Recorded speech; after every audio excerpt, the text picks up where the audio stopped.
Hello, everybody. Yo, what's going on? Welcome to the Anime Mystics podcast. I'm Roman, I'm Steven Sonosuke-sama. and I believe this is episode 29. I could be mistaken, Wow. but I believe it's 29.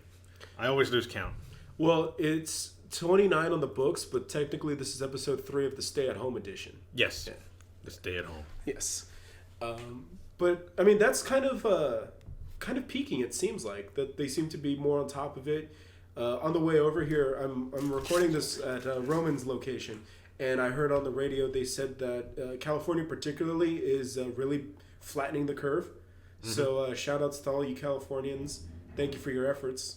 Yes. It's really helping. All of it's helping, so yeah. Yep. So hopefully this will be the last. The trilogy of Stay at Home edition. Yeah. The finale. Hopefully I can get back to work. Yeah, true. But we'll see. They probably won't announce anything till towards the end of this lockdown, which I think was supposed to be May 3rd. Yeah.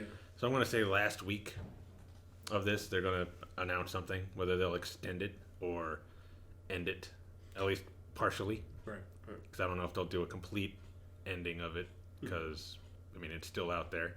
Yeah.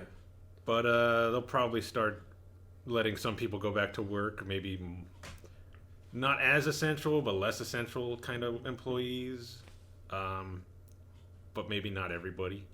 Yeah, they said they wanted to do it gradually. Mm-hmm. So a slow reopening of Right. everything, of the country, I guess. Right. Did you file for your unemployment, or at least your taxes, or get yourself on the documents? I did my unemployment. Good. I'm still waiting on my debit card, because they do a debit card now. Mm-hmm.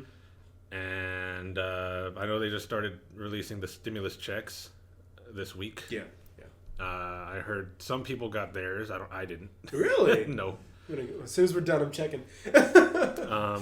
Okay. But they're supposed to be, I guess, gradually releasing those as well throughout the week. So I'm expecting probably last day this week I'll get it, because that's usually how it goes for me. I agree. The more people like us are looking forward to it, are like, oh man, I can't wait. The more that you do end up waiting.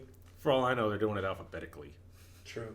They haven't said anything about how they're doing it. They're just saying, oh, we're releasing them. Yeah, they just gave the generic response, like, oh, we're trying to get it to those that are most affected or need it the most. And I was like, I mean, that's debatable. Everybody needs it. Yeah, at this point, it's been 3 weeks. Yeah. Just about everybody needs it. Yeah, right? It's like everybody's in need. I even sent the unemployment a message, because I know the CARES Act also has a thing for unemployment, where they add an extra $600 onto it every week. Mm-hmm. So I sent them a message asking if I qualified for that, and I haven't heard anything. But I'm assuming that's because they're overworked right now, swamped with people. Right. So I'm not expecting an answer anytime soon. But hopefully they say yeah, and then add that on, because that'll be like $1,000 a week for me. Nice. Which is fine. It's a lot and of then I won't even really care if they put me back to work. But I still kind of want to, because there's only so much you could do at home before you're like, I just want to do something else. I agree. I haven't reached that point yet, but it'll come. Too much anime, too many video games. Right. So we got a quick update for the channel, kinda. I mean, it's not really an update, more of a what I'm planning on doing, kinda. So I've been thinking about doing something a little different with how I release the videos. Right now I have it to where the beginning of my video is on YouTube, which is usually between 1 minute to 5 minutes, depending on the series. Sometimes it ends up being 12 minutes, because I'm just talking about what happened in the last episode. And then I release the actual reaction on BitChute. I'm thinking of possibly having it to where I put the whole reaction on YouTube, but I block out the video and leave only the subtitles, and then put the uncensored one on BitChute. So you can watch whichever one you want. Either you can watch the one on YouTube, or you can watch the one in BitChute, because a lot of you seem to be very against actually clicking the link, as I've noticed from these last videos I released. If you look here, whenever this loads, like, here's a good example right here. Season finale for Bang Dream Season 3, Episode 13, has 219 views on YouTube. But you go into BitChute, and it has 67. So that's like close to a fourth of the amount of people actually clicking the link who are actually clicking on the one on YouTube. So I can't put the whole video on YouTube. Yeah. I don't know what makes you people think I can do that. I can't, because that'll get flagged and I'll get copyright strikes and then I might lose the channel. So I'll probably just put a black like screen across it with just the subtitles showing. And then if you want, you can link up the video, because I'm not going to put audio either, because music gets copyright strikes as well. Yeah. They're really, really stingy, really particular about that stuff. So if you want to watch it on YouTube, you have that option. I don't know when I'll implement it. I got to figure out how I can do it. And they'll put the uncensored one on BitChute for you all if you don't care. There you go. So I'm thinking of doing that. It was also recommended by someone on the Discord that Belle and I should probably do like Skype kind of reactions, where she could stay at home and we just do a Skype call, and I guess we just watch the video at the same time from her computer and my computer. That way we can still do our reactions and of One Piece and maybe anything else we decide to do. So I'll talk to her about that and see how if she feels like she can do that. Because, I mean, she still has the baby. Yeah. I mean, her boyfriend's not working, so he can watch the baby during that time or something. That's true. But I'll talk to her about it, see how she feels about it, and I'll get back to you guys on that. Yes. Yeah, maybe. Don't they have like a screen share on Skype? I don't know. Okay. I never used Skype that much. Worth looking into then. We had it for work before, but my boss didn't like it because we would just put our friends on it. Just talk to them all day. Sounds about right. So he got a different program for us to chat through. Got it. So I don't know. I don't know if there's screen share. There might be. If there is, then I'll just share the screen or something. There you go. But I don't know how to do all that because I don't use Skype that often. I have to even re-download it and probably make a new account because I don't remember my login. Sure. But yeah, I'll get back to you guys on that. That way we can get these One Piece reactions going again, and maybe anything else, because I know we had plans on other stuff and we still need to finish some reactions we didn't get to when she left the first time, or second time I should say. All right. So you got big things coming down the pipes. Hopefully. Nice. Yeah. Okay. So yeah, that'll be the censored versions of the reactions on YouTube and the uncensored on BitChute, and I'm going to talk to Belle about doing a Skype kind of reaction with her so that we can get this going again. Nice. So look forward to it. Hopefully it gets done soon. Once I go back to work, it'll be a little difficult. We'll just have to do it on the weekend if we decide to do something. So, not that it mattered. We were doing stuff on Saturdays anyway. So, yeah, that's pretty much it for the channel. If anything else comes up, you can find it here, and I'll probably make a post on the Discord as well about what's going on. Nice. I try not to post on the community tab anymore because YouTube's not getting that to anybody. Like maybe 10 people will see it. Wow. So it's like a waste of time. I know some people I see on YouTube be like, oh, we finally got the community tab. I can talk to you guys. And those people get like thousands of people on there. But I'm a small channel with, I'm assuming, maybe only 100 actual people that watch. It says 42 or something, 100 subscribers. But I'm assuming most of those people were only there for Belle. So, yeah. Which is probably why I haven't gained any new subscribers. But well, we love Belle and we wish her a recovery and a return to the channel. That's for sure.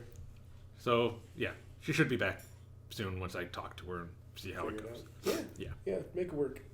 Even if she has to have the baby with her while she watches. Yeah, there you go. She wants to get her into anime anyway. Oh, boy. Oh, man. Oh, man. Okay.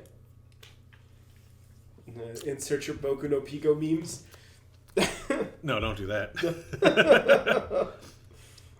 Well, I mean, what better way to start her off than with One Piece? There you go. Start them while they're young. The old reliable. Yeah. But, yeah, that's it. That's it for the updates. All right. Okay, so we're pretty much back to our normal stuff now. Yes. The new season has started. It's been about 2 weeks Yes. for most of the shows. Yes. At least the ones that I'm watching. I don't know if there's anything else still coming out later on in the month. Like sometimes something comes out like the last week. Like Bang Dream didn't start till like the 23rd or something when it started of the month. Dropped your pen or something. But yeah. But I think first we're talking about a show that actually just ended a couple weeks ago. Yeah. So Boku Hero, Boku no Hero, or Boku My Hero Academia. Yes. I don't even know because it was still kind of on the front page of Crunchyroll when I saw it over this weekend, when I finished it. Yeah. So I don't know when this last episode aired, but yeah, it was. I think Roman and I have agreements and disagreements. We're kind of all over the place on this most recent season. Yeah.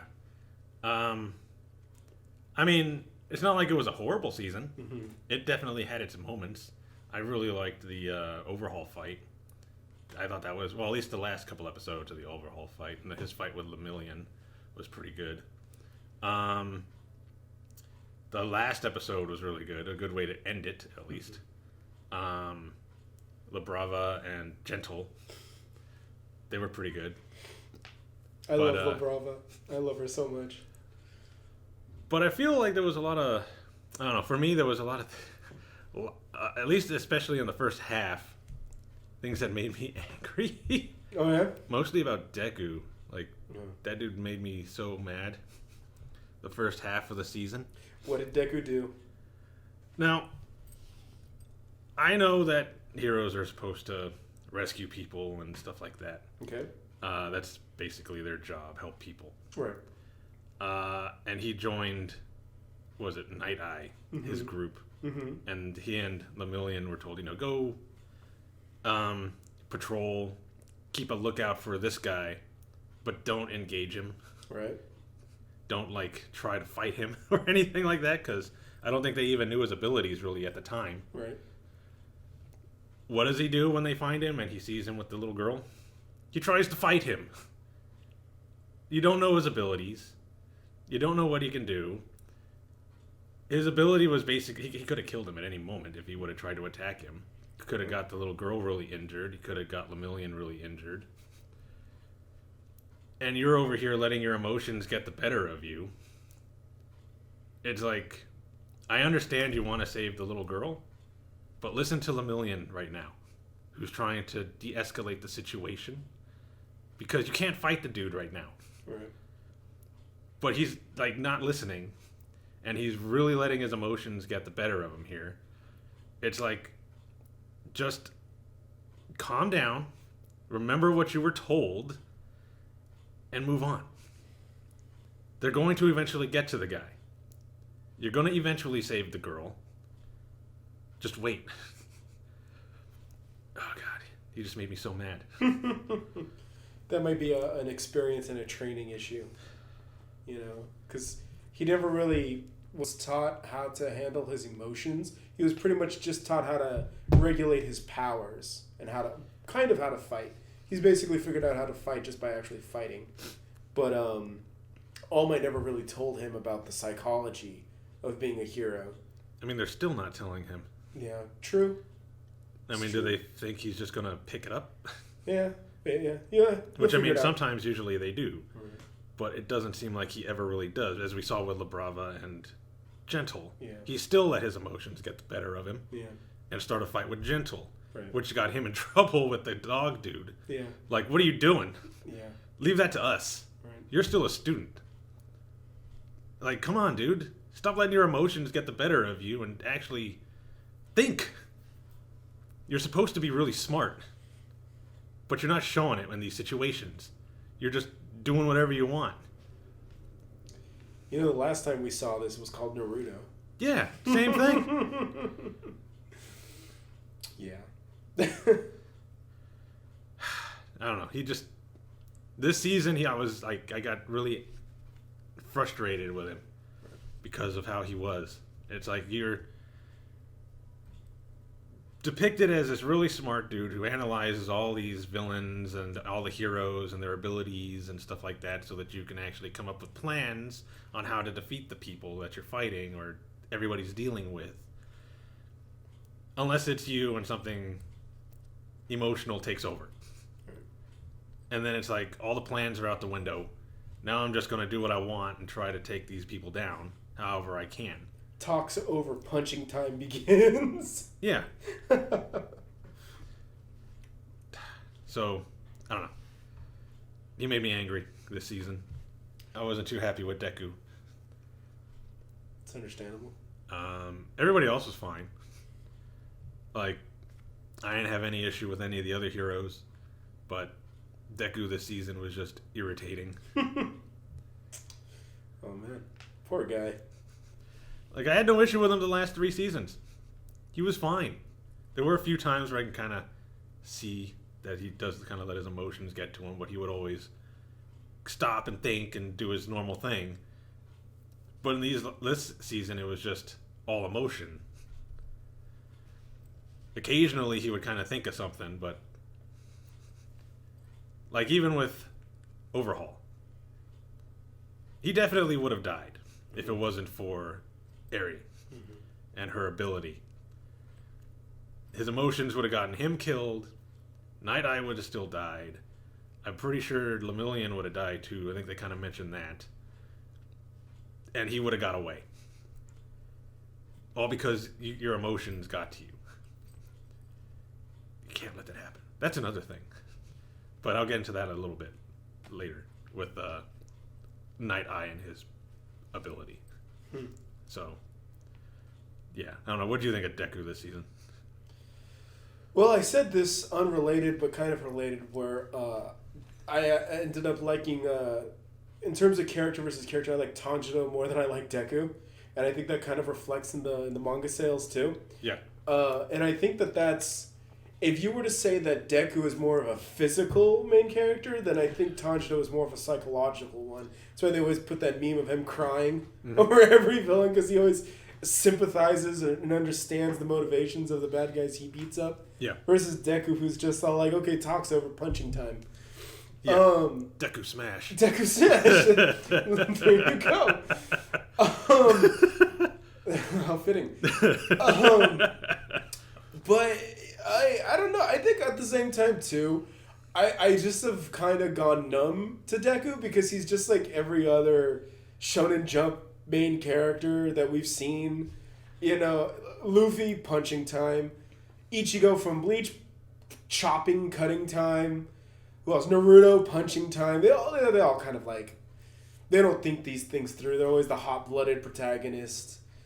And I get where Deku's coming from because he's always trying to help, but I can see where you're coming from, that he doesn't think about who's around him and how that's going to affect those, especially when you saw it in the Endeavor fight too, where they were like, yo bro, why don't you just stay down and wait for backup? And that's Deku's like, nah son, I got this. And then he just charges back in and it works out for him, but you know, this time they had a casualty with Night Eye, but excuse me. Yeah. Yeah. So yeah, I can see how that'd be frustrating, and I do.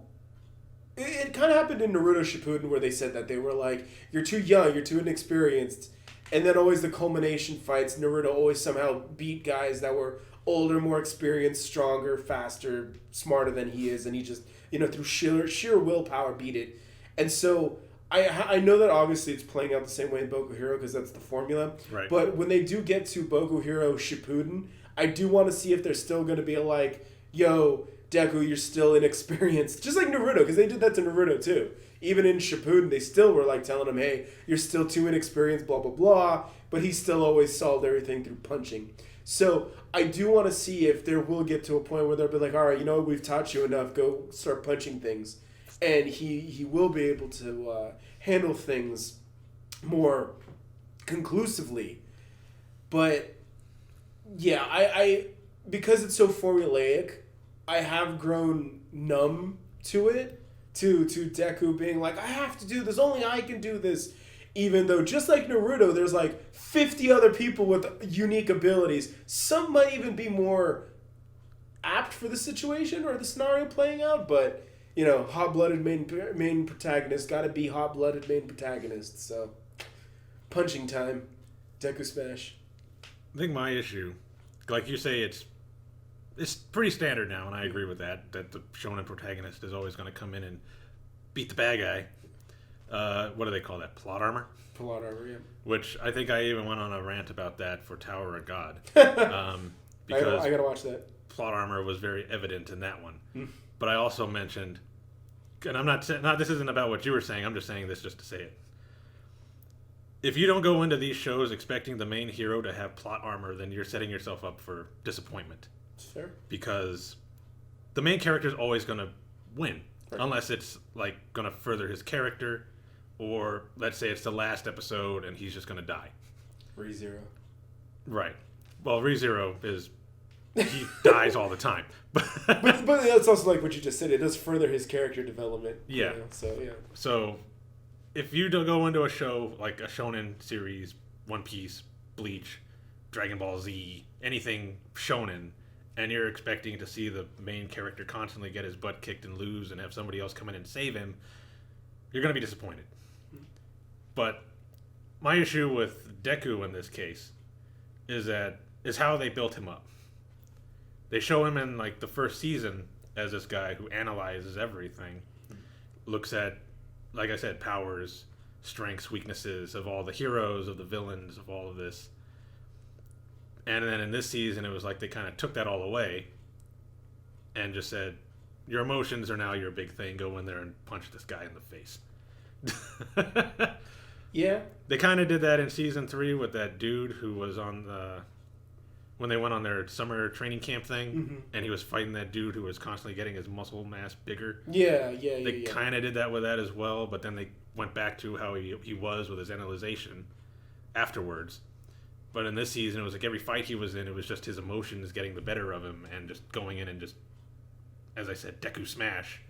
So that's my issue with this season as far as Deku, is they kind of built him up to be a smart protagonist, analyzing and thinking of weaknesses and coming up with plans, and then just took that all away this season. I'm not saying they can't go back to that next season. If they do, then great. Like Luffy, you know what you're getting with Luffy. He's going to go in, he's just going to be like, I got to beat this dude. And then he's going to go and do it. Naruto, kind of the same thing. And Naruto, let's face it, he was not smart. No. And I know I always hear the debate between Naruto and Luffy because they kind of had a time skip at the same time. Yeah. On who had the more productive time skip. I always say Luffy because Naruto basically just learned how to control his chakra more efficiently. Right. While Luffy learned all 3 forms of Haki, came up with like 3 other moves that he could use, one involving fire. So I always say Luffy had the more productive time skip than Naruto, who, like you were saying, they said that, oh, you're still inexperienced. He was. All he knew how to do was control his chakra better. It wasn't until afterwards they kept training him how to do other things that he actually became who he was by the end of the series. So yeah, Naruto was still way inexperienced. And let's face it, if he was a better ninja, he wouldn't have had to go on a training for like 2 years to learn how to control his chakra. Correct. Luffy he had Haki, but didn't even know he was using it until Rayleigh came up and said, hey, I'm going to help you use this because you have it. You just don't know how to control it. Like, Naruto always had his high chakra because of the 9 tails, but he couldn't control it. He would sometimes tap into the 9 tails and say, okay, let me use your power, please. And Luffy didn't have that. He doesn't have a 9 tails inside of him. He just has himself. But we know what we're getting with Luffy. He's just going to run in, punch the bad guy in the face, like you said. and do what he does. He's not really a big thinker when it comes to, I need to come up with a plan. Yeah. He does that while he's in the fight. He'll notice things the villain is doing and be like, okay, if I take advantage of this, then I could probably get the upper hand. But outside of that, he just charges in there. He'll come up with his plan as he's fighting. Deku, he's supposed to be the smart guy. They didn't build Deku up to be like that. They didn't, yeah. So because he didn't have a quirk. He didn't grow up with a quirk. You know, so all he could do was just observe others. Mm-hmm. Which actually, from what I've been hearing, rumors that he may have had a quirk. Of course. There you go. And I wonder what they're gonna do or focus on during the time skip. And the doctor that said that he didn't have a quirk may have took it from him. Oh, interesting. So that's a rumor I've been hearing from like pages on Facebook. So who knows if it's true? Okay. But it's kind of building up to that because I guess the villain is this doctor. Right. Is it the doctor that they were getting mad over? Yeah, the doctor that had the reference? name. Yeah. Yeah. It's like, come on, people. That was years ago. There might be some truth to that then. And then he changed the name, and they were still mad about it. Of course. Well, we'll get to that because you're treading into my territory. Yeah. Where I'm about to go off into. We'll get into that in a little bit, but yeah. That's my thing with Deku. Like he was built up to be a smart thinker, and they turned him into just your standard shonen protag. Punchy type. He was supposed to be different. He was the chosen one. You were supposed to bring difference to the formula. Yeah. Not join them. So yeah, that's like my thing, cause. So what's this guy do? He wears orange and punches everybody. What's this guy do? He wears a red vest and punches everybody. And what's this guy do? He wears green and punches everybody. Well, what? Oh, Naruto also talks them down. Yeah. Talk no jutsu. That's where that all came from. Oh God. I know, and it just dawned on me that I said he wears orange and punch everybody. You can use that twice for Naruto and Goku. Yeah, you can. Hey. You can. Two shonen protagonists, one stone. One meme. So yeah, that's my thing with Deku in this season. Like not just because of that, but also just it was like, God, dude, you're getting people injured, you're getting people killed with your emotions. And it wasn't just him. Like Lemillion ran in there too with his emotions. So it's not like it's just Deku's fault. He ran ahead of everybody without waiting to see. Because I mean, it was a good thing anyway, because Overhaul would have got away, right. But it cost him his powers. Right. And he almost died. Yeah. So Lemillion is the Rock Lee of Boku Hero. Yeah. Oh boy. And I like Lemillion. He's funny. I mean, we didn't know a whole lot about him before this whole thing. Yeah. So I can't really like put him on a certain pedestal or whatever. Yeah. It was just he worked really hard to get to where he was. And it cost him when he went to go and save Eri. Again, because his emotions got the better of him, and he ran in there. And, I mean, he was doing good. It wasn't until that dude shot at Eri, which he knew that he would dodge, or he would jump in front of. So, I mean, he could have also just used his cape, but I don't know. Maybe it would have gone through. Anime hindsight is 2020. Yeah, but. You know, I watch a lot of Cinema Sins, so Roman would be excellent at Cinema Sins. So yeah, I don't know. Yeah, Deku made me mad. Lemillion I just felt sorry for because he worked so hard to get to where he was, and now it's all gone. Well, until plot happens. Yeah, well, I mean, they've already kind of hinted at getting Eri to use her powers, right? So that they can rewind him back to a point where he had his abilities. Yeah. I mean, that's basically all that's going to happen, right? Probably. Or who knows? Maybe the drug doesn't last forever. Yeah, and just or wears off. miracle plot happens. Yeah, or a miracle doctor shows up or something. Yeah, something like that. Yeah. Speaking of Night Eye and his power, because I brought this up earlier, I said I wanted to bring this up. I think I'm going to say something that I don't think many people are going to agree with. Uh-oh. Yo, wait, whoa. Hot takes that's my deal, man. What is this? What is this? All right, go on. During the Overhaul fight, Night Eye went through the future and saw that he was going to get away. Deku and he were going to die, and all this other stuff. But Deku changed the future and survived. I mean, come on, it's, again, the main character. Of course he's going to change the future. Mm-hmm. My thing is, and I know this, like I said, this isn't going to be something I don't think a lot of people agree with. He also predicted that All Might was going to die. And Deku states that he's going to change that future. I don't think he should. I think All Might should still die the way Night Eye saw it. Whoa, that's a hot take. Because I don't think that every future should be changed just because the main character wants to do it. Let me ask you this. What was it? How often did they say that Night Eye can use his powers? Every day or every week? I think it was every day. Every day. Okay. Like once a day or something like that. And he has stated that he tried changing futures before. Mm-hmm. But no matter what he did, it would always end up the same way. Mm-hmm. So, I don't know. So I guess Deku was just in a good situation where it could have gone either way. And we didn't get the full details of All Might's death, except that he was going to die at the hands of a supervillain pretty horribly. So we don't know if anybody else is even going to be there. I feel like he should just still die the way it was supposed to happen.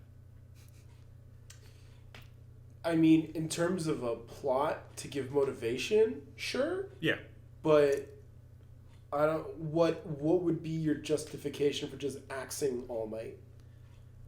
Again, like I said it a little earlier, I don't think that just because the main character states that he's going to change the future, that every time he says he's going to change the future, it'll change.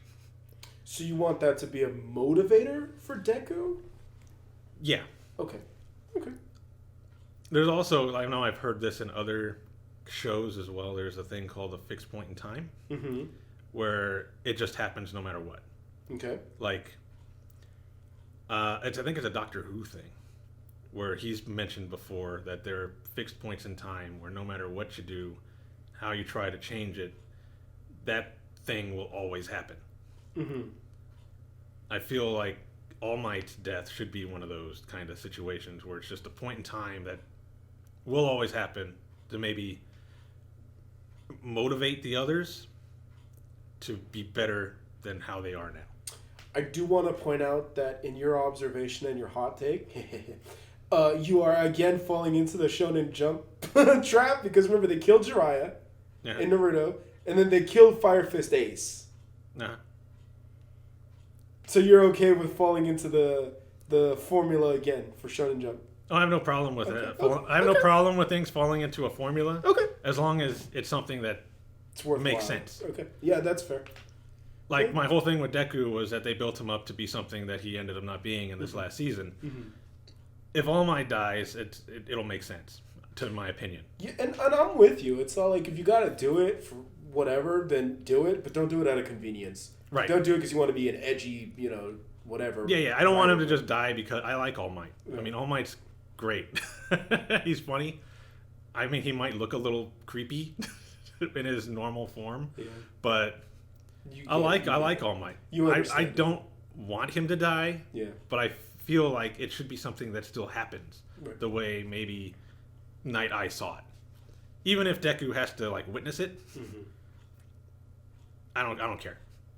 As long as it still happens. Okay. The way that Night Eye maybe saw it.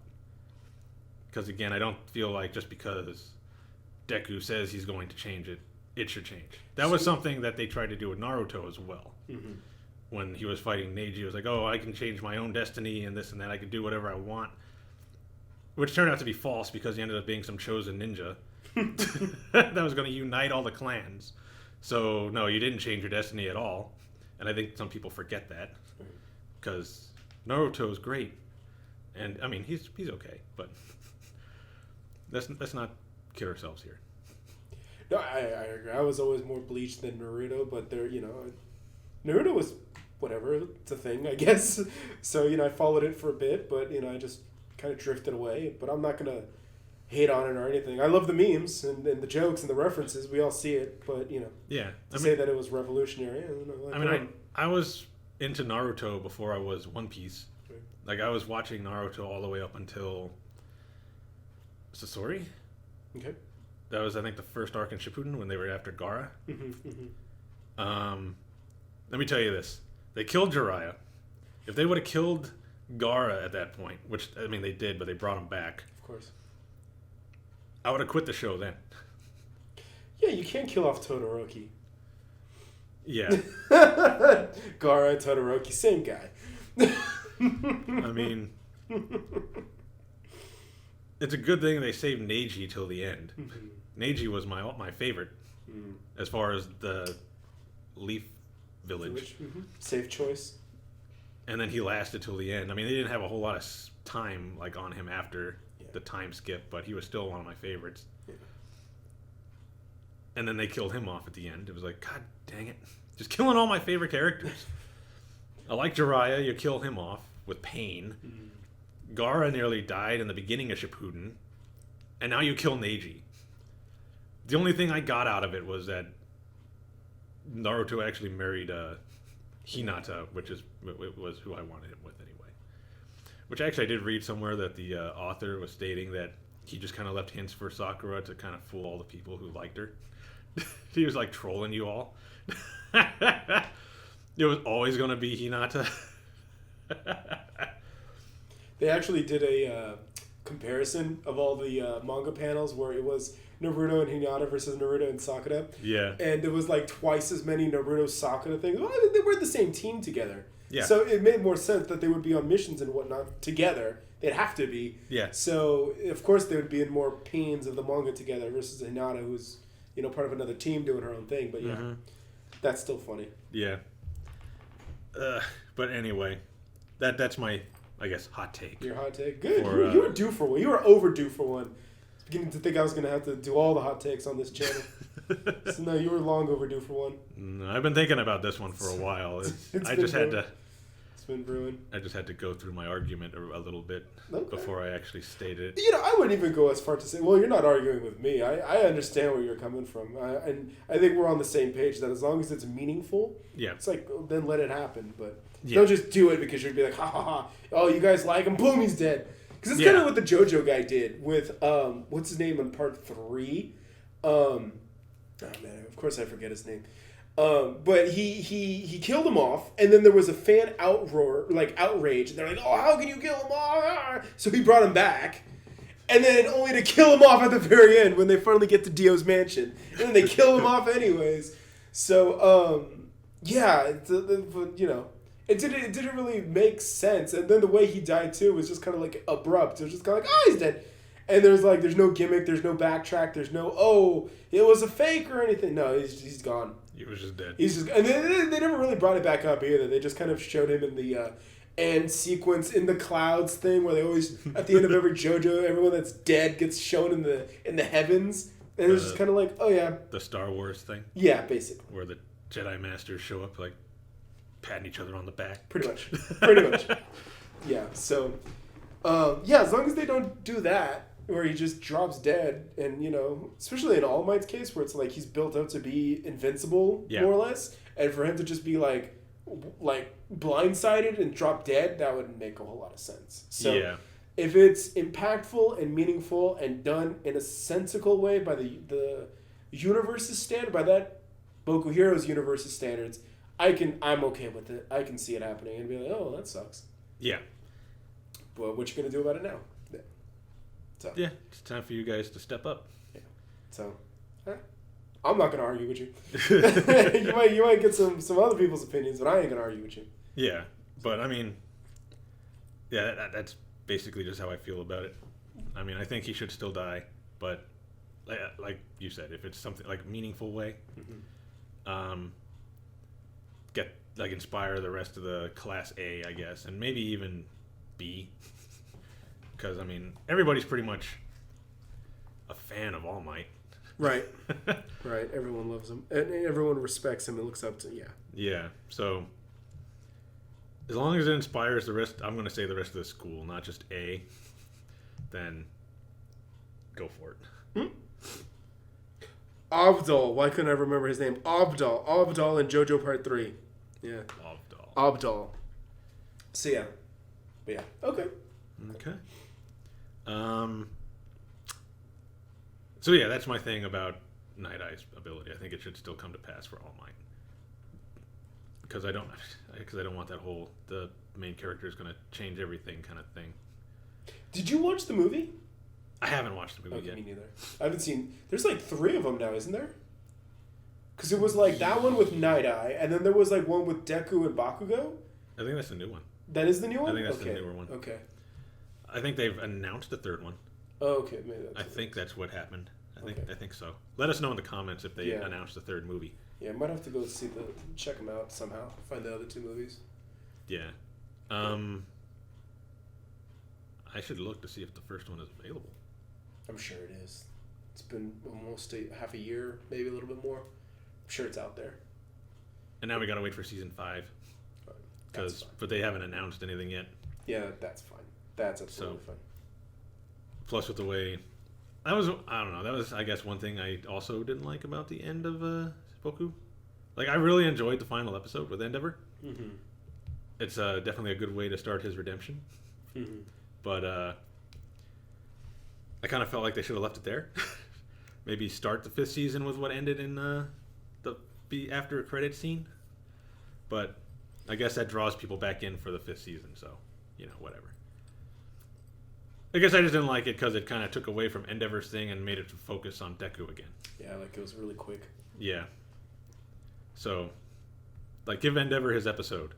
Like I said, let's focus on him. I have my thoughts on that, so yeah. we'll get into that in a minute. And, well, I guess we can start that now if you want. All right. Because I'm all for redemption stuff, but so I'm going to start my hot takes. Okay. So my insights, I'm actually going to back up and actually go to the Gentle and La Brava. Yeah. So I actually really so I had a friend and he's really big into Boku Hero. He's part of the Boku Hero guys that cosplay at Fanime and all that. Right. And he was telling me one time we were at sushi and then we were just kind of talking in the parking lot and he's up to date on the manga and all that and he was kind of telling me about Gentle. Because he's all like, oh yeah, this guy's gonna come and he kind of turns the formula on their head because you get the villains and they're all like villain-esque, but this guy is just kind of like a gag villain almost. And when I started seeing, because I don't read the manga, so when I saw it kind of coming up in the anime, I was like, oh, this is who he was talking about. And in typical Boku Hero no fashion, Boku Hero no fashion. My weeb talk is creeping into my English. So they, of course, made him seem like an actual threat by the end of it to Deku. And I said this too on Facebook that up to date to this point in the anime, none of the villains ever really stood out to me. I was never really impressed by any of the villains. They just to me were again just another Shonen Jump villain that you knew was just going to get beat. They could have given them all the motivations and reasonings in the world and the absolute godlike powers, but at the end they just get punched and fall down. Right. So I've never really been impressed. Maybe the closest might have been All for One, but even he again, what happened? He just got punched. He got punched to oblivion. So La Brava came out, and I was all like, I really feel for her. She's an introvert. She's got rejected. She's a pariah in society, and for nothing. She didn't do anything wrong. No. She just doesn't know how to talk to people, and it's something that you see in the modern day in the real life all the time. Yeah. These people, they get bitter because they get rejected by society and their peers for really no reason. And so she found someone to connect with, and him too. He got, Gentle was rejected and became a pariah, and he got that random civilian injured by preventing the hero from doing their job. And it sucks, and it's a bum rap, and it cost him pretty much everything, his status in society and whatnot. And in the fight with Deku, you can kind of see where his abilities could go and could be used. Yeah. But he just wasn't given a fair shake, and that's the raw deal. And that happens to a lot of people more often than you can think, than you see, because they get their shot, they jack it up, and they just retreat. They withdraw. And in a lot of cases, it does turn to delinquency because they don't have any alternatives. You know, they tried to follow the rules, they tried to follow the standards set by other people, and they can't do it. So what are they left with? And that's kind of what happened with Gentle. But in La Brava's case, you just kind of, you know, she's innocent. She tried to be normal like everybody else, and it didn't work out to her. So she found common ground with someone else. And I was just like, that's so innocent and so pure. And it's like, really? And he said it too. He's like, she did nothing wrong.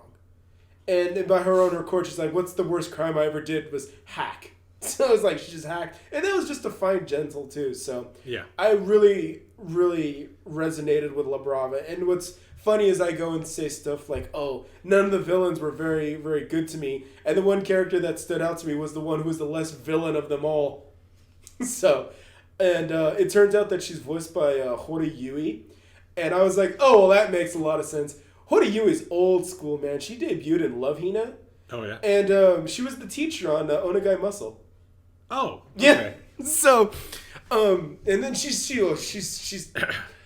oh man, she does like 5 animes at least a year outside of video games and you know, she was a singer. I think she's sung a couple of songs too. Yeah. She's in FGO as was it Oryu, who's like the dragon lady. She's gonna be part of the Guru Guru 3 next month for us in America.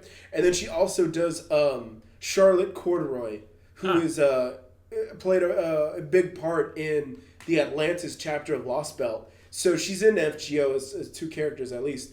But then she's like in Hyperdimension Neptunia, she's Nepgear. Okay. Who is the sister to Neptune, who is that's Tanaka Rie. So you can see that Hori Yui is all over the place, and so she just killed it as La Brava, and you know La Brava's only true crime was just being too innocent for this world, you know. She just didn't know how to know the rules, and when she tried to play the game, she got rejected, and it sucks, and I really felt bad for her because she did nothing wrong. Right. But that's just how it is, man. You can't control people, and you can't force people to do what you want them to do. So, and then her naivety was just so honest. It was like you can't even be mad at her. They did after the post fight when they were in the police station. They did offer her the chance to work. So I wouldn't be surprised, especially after we've been talking about time skips, if after the time skip you kind of see her become a good guy. And then, you know, especially with Deku being a dork, you'd be like, oh, you're just mean well. I know you mean well. And then, you know, turns her to the light side. I mentioned that during my end of marathon, because I watched all the episodes at once. Episode was that I kind of feel like the both of them will get a second chance. Yeah. Like she says she'd only do it with him because she only wants to be with him. Yeah. So if they really want her, they'll offer him something too. Right. And it kind of felt that way when they were talking to him. Yep, absolutely. That he's going to get a second chance probably with the police along with La Brava. Right. So I don't think it'll be the last time we see them. Right. They'll come back. Yeah, yeah. I know it actually just hit me too. I'm like, watch, you know what they're going to do is in the time skip, La Brava is kind of like a lowly right now. Watch after the time skip, she just like grows to like one of the like was it Midnight? Oh, Midnight? Yeah, like Midnight or Mountain Lady status. Or it's just like, god damn. So I'm putting my money on it now. Watch, mark my words. That'd be cool. I think I've already seen fan art of her anyway. Oh yeah. In her lolly form. Jeez. Yeah, so watch out. I think La Brava will be coming back. She's in her 20s, isn't she? Yeah, she's definitely outside of high school. Because I know she was. They were together for 8 years, weren't they?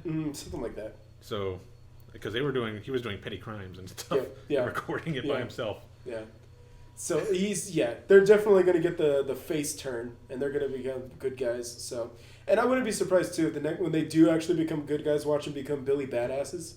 That'd be kind of cool. So, I don't know. I'd be interested in that. Yeah. Yeah. So I wouldn't be disappointed if they did a spin-off. Oh yeah. Just showing the two of them. Yeah, the side like couple of episodes or something. Even if it's just like one of those short little mini things, like 2, 3, 5-minute episodes. I wouldn't mind that. I'm down for that. Yeah, I think that La Brava is definitely worth it. I think it's a good investment. It's a good character. So And I'm going to talk on that too because at the end of this, I'm saving this for the end of this too because I keep seeing the Marvel Comics thing, and I have a guy who works at a comic shop, and it was actually his birthday yesterday. But because I finished Boku Hero over the weekend, I still, even though it was his birthday, I'm still jabbing it in. I'm like, bruh, this is why Marvel Comics are losing to the anime, and in particular Boku Hero, because they just can't get it. I'm all like, La Brava is a lowly villain, and it's still better than some of the stuff Marvel Comics and DC Comics is putting out in the modern day. Yeah. And they were the ones who started this, and they lost it. They can't recover. They just keep fumbling. And it's like, meanwhile, here I am like, oh, La Brava's such a little cutie. Oh, she's such a God. And again, and it's like in every aspect, sure, La Brava's like design, it might be a little but still, I'm like, again, once we get a rework and a time skip, I'm sure La Brava will be like skyrocket. But Marvel Comics just can't figure it out. But I'm going to get to that in a minute because that's my take on La Brava, who was a shining point. I know when Roman and I were kind of talking about this before we got started, he was kind of like, yeah, I wasn't really feeling this season. And I'm to an extent, I can see where it's coming from.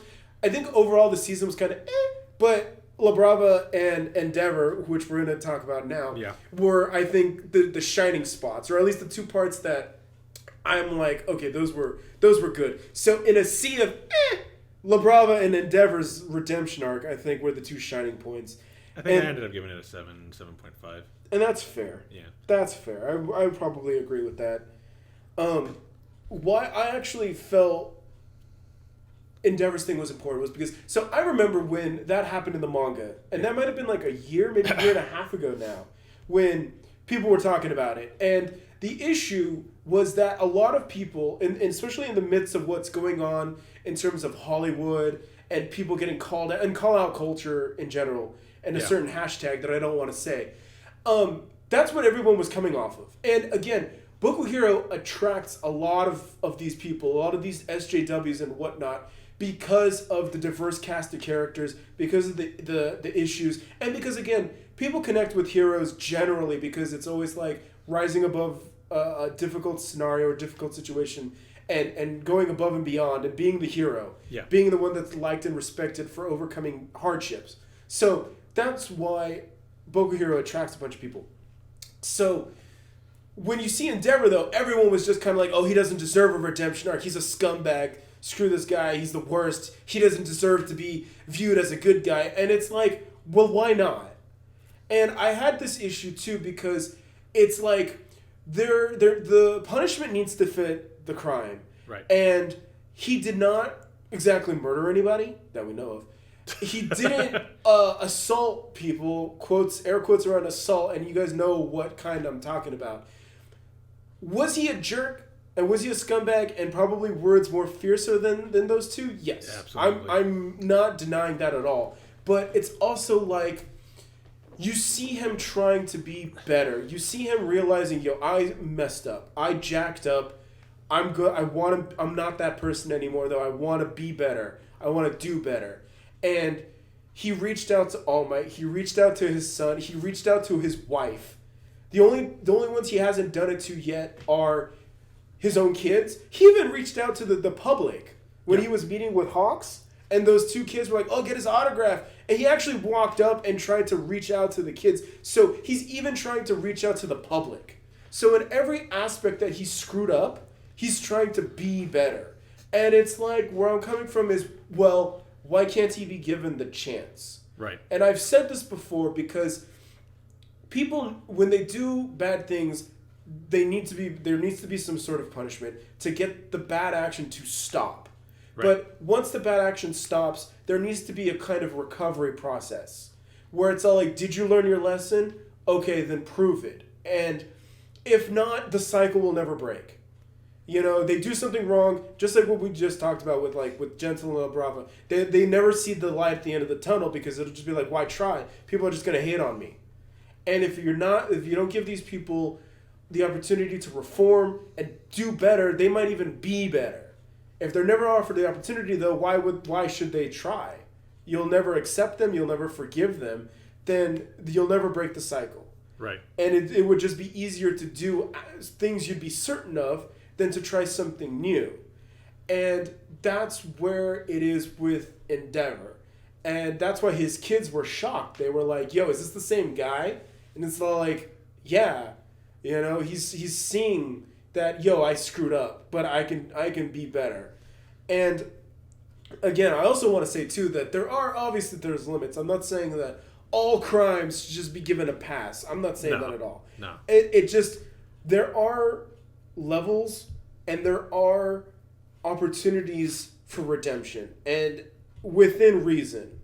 I think though that what Endeavor as a dude was doing, I think that he's obviously being remorseful and he's trying to be better. So, and time has elapsed. It's been 10 years. Yeah. The son even said that. 10 So, years. yeah. And you saw that Todoroki too was concerned when he was getting his ass beat on TV. He was all like, yo, what up? So, you know, and I mean, that's the children's response. All children would react to that the same way. So, if he's trying to be better, then let him. You know, obviously, if he drops the ball or he screws up again, then the backlash will be even more severe, and maybe he shouldn't be offered a third try. But at least for now, I think that this is important. This is how you get people to be better and stop doing bad things. If you guys are really concerned with people doing bad things, they have to be offered the opportunity to reform. And this is, again, this was just something that people latched onto because they're injecting their real world politics onto their entertainment. Yeah. And it's like, well, if you want to play that game, then why not? You know, they're and the writers or the writer, I don't know, one guy, right? I think so. He's trying to do that. He's trying to make the character better. He's trying to be like, yo, you know, he's a good guy that did some bad things, but just like, you know, criminals in jail can be reformed. Why can't he?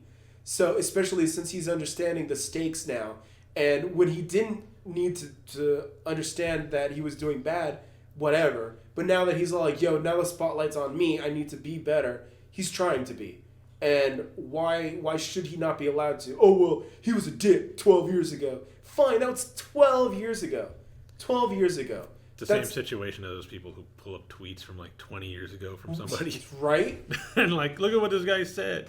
Like, that was a different person back then. And you know what? The first thing everybody says was, I was a different person. You know, that's the first thing everybody says. Go pull up any of those instances. The first thing the person being attacked says, oh, well, I was a different person. Why is that? Because it might be true. It might be. I said might. Some people don't change. I get that. And then in which case, we'll respond accordingly. Right. But for those that are trying to make a difference, why not? Why not? Let's kind of be honest here. There's a very small percentage of people who actually change. Correct. In these kind of situations. Correct. But that doesn't mean it never happens. Correct.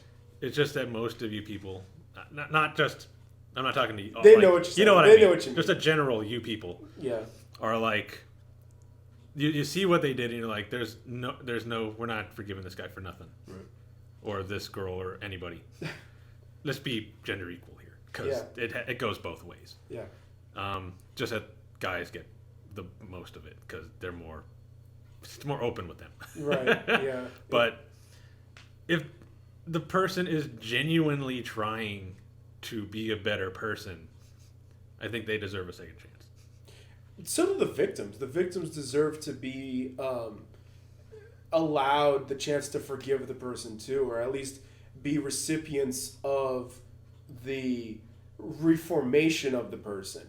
Right. You know, they were victimized, but now this person is trying to be like, I'm sorry. He's trying to apologize. You know, I'm sorry.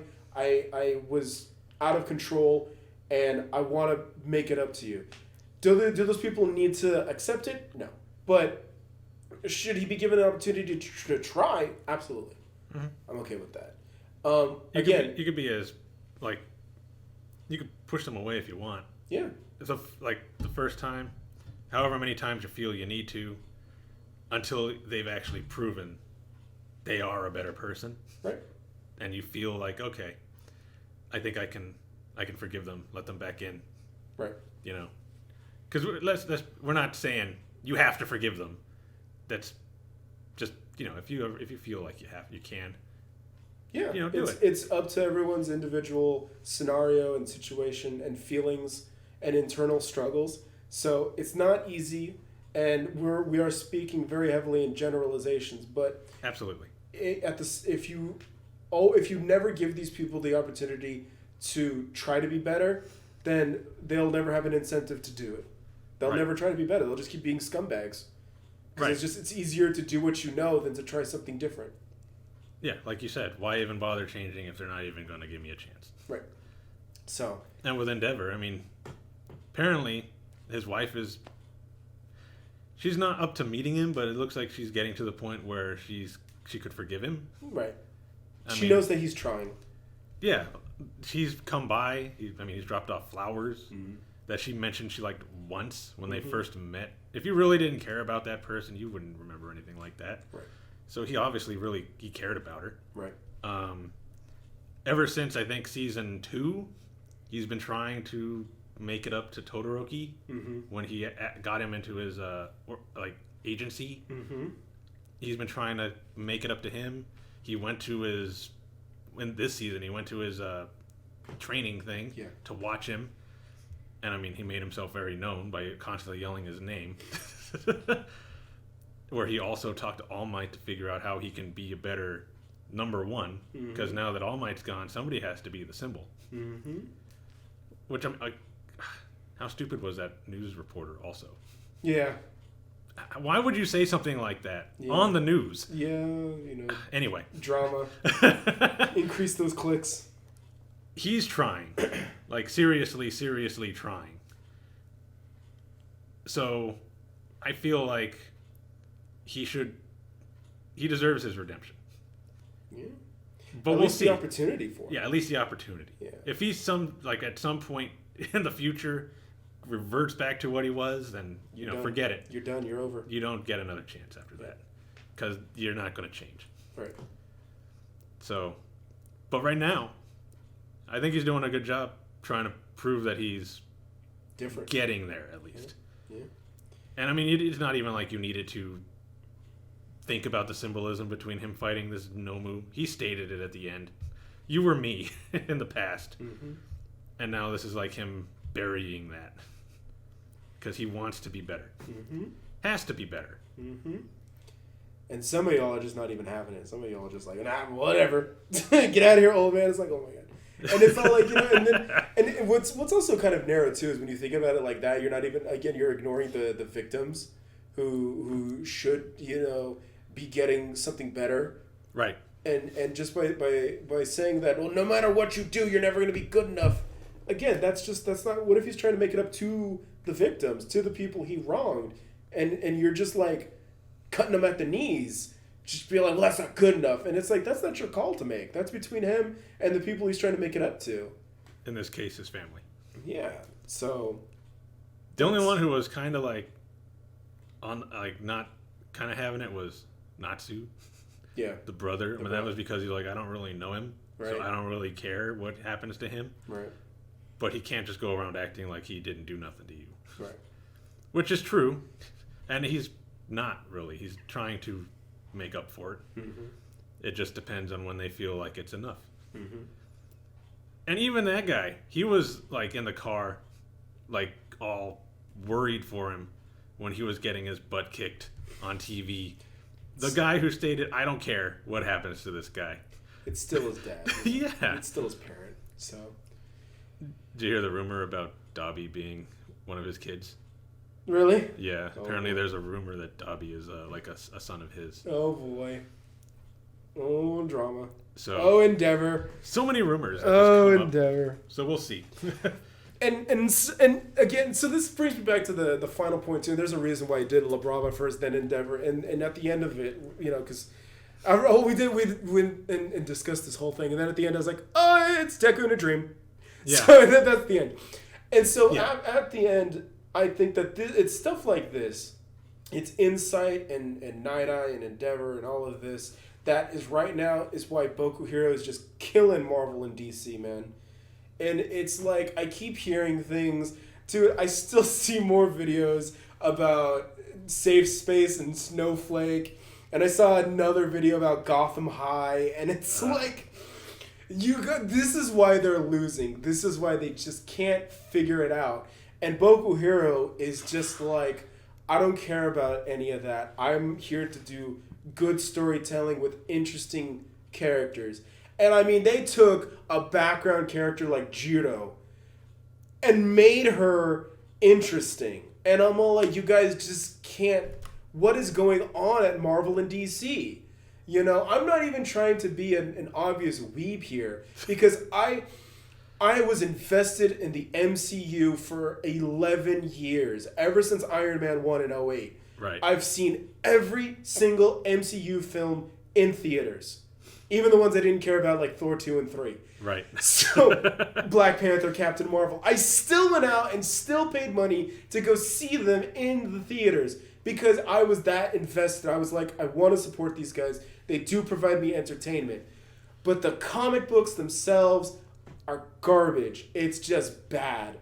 It's bad writing. It's bad characters. It's bad stories. It's just bad. And then you go and you turn around and you look at Boku Hero, and it's so engaging, so interesting.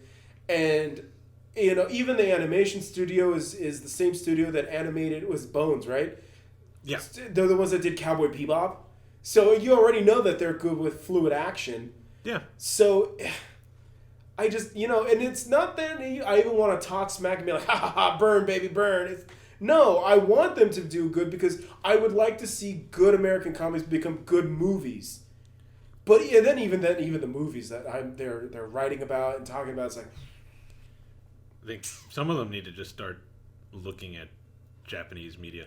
Yeah. The manga. Not to kind of copy them, but just to kind of get their, like, back into it. Mm-hmm. Like, they kind see of are. what it is that's engaging the audience. Yeah, and they kind of are. American comics are noticing manga because they're losing in the sales. Right. And remember, when you know, all this stuff is expensive, especially for the average person, and you got to look at, like, where can I spend my entertainment budget at? And it's like, well, if I go see an MCU movie, that's like $15. What do I have left? It's like, well, I got like $10 left. I could go buy a manga that's like thick, or I can buy like a 17-page American comic for $5. You get way more value out of the manga. Yeah. So it's like, and you get more story, better characters, better artwork a lot of times too. Like, look at the New Warriors. Whoosh. Would you rather go look at that, or would you rather go look at the cast from Boku Hero?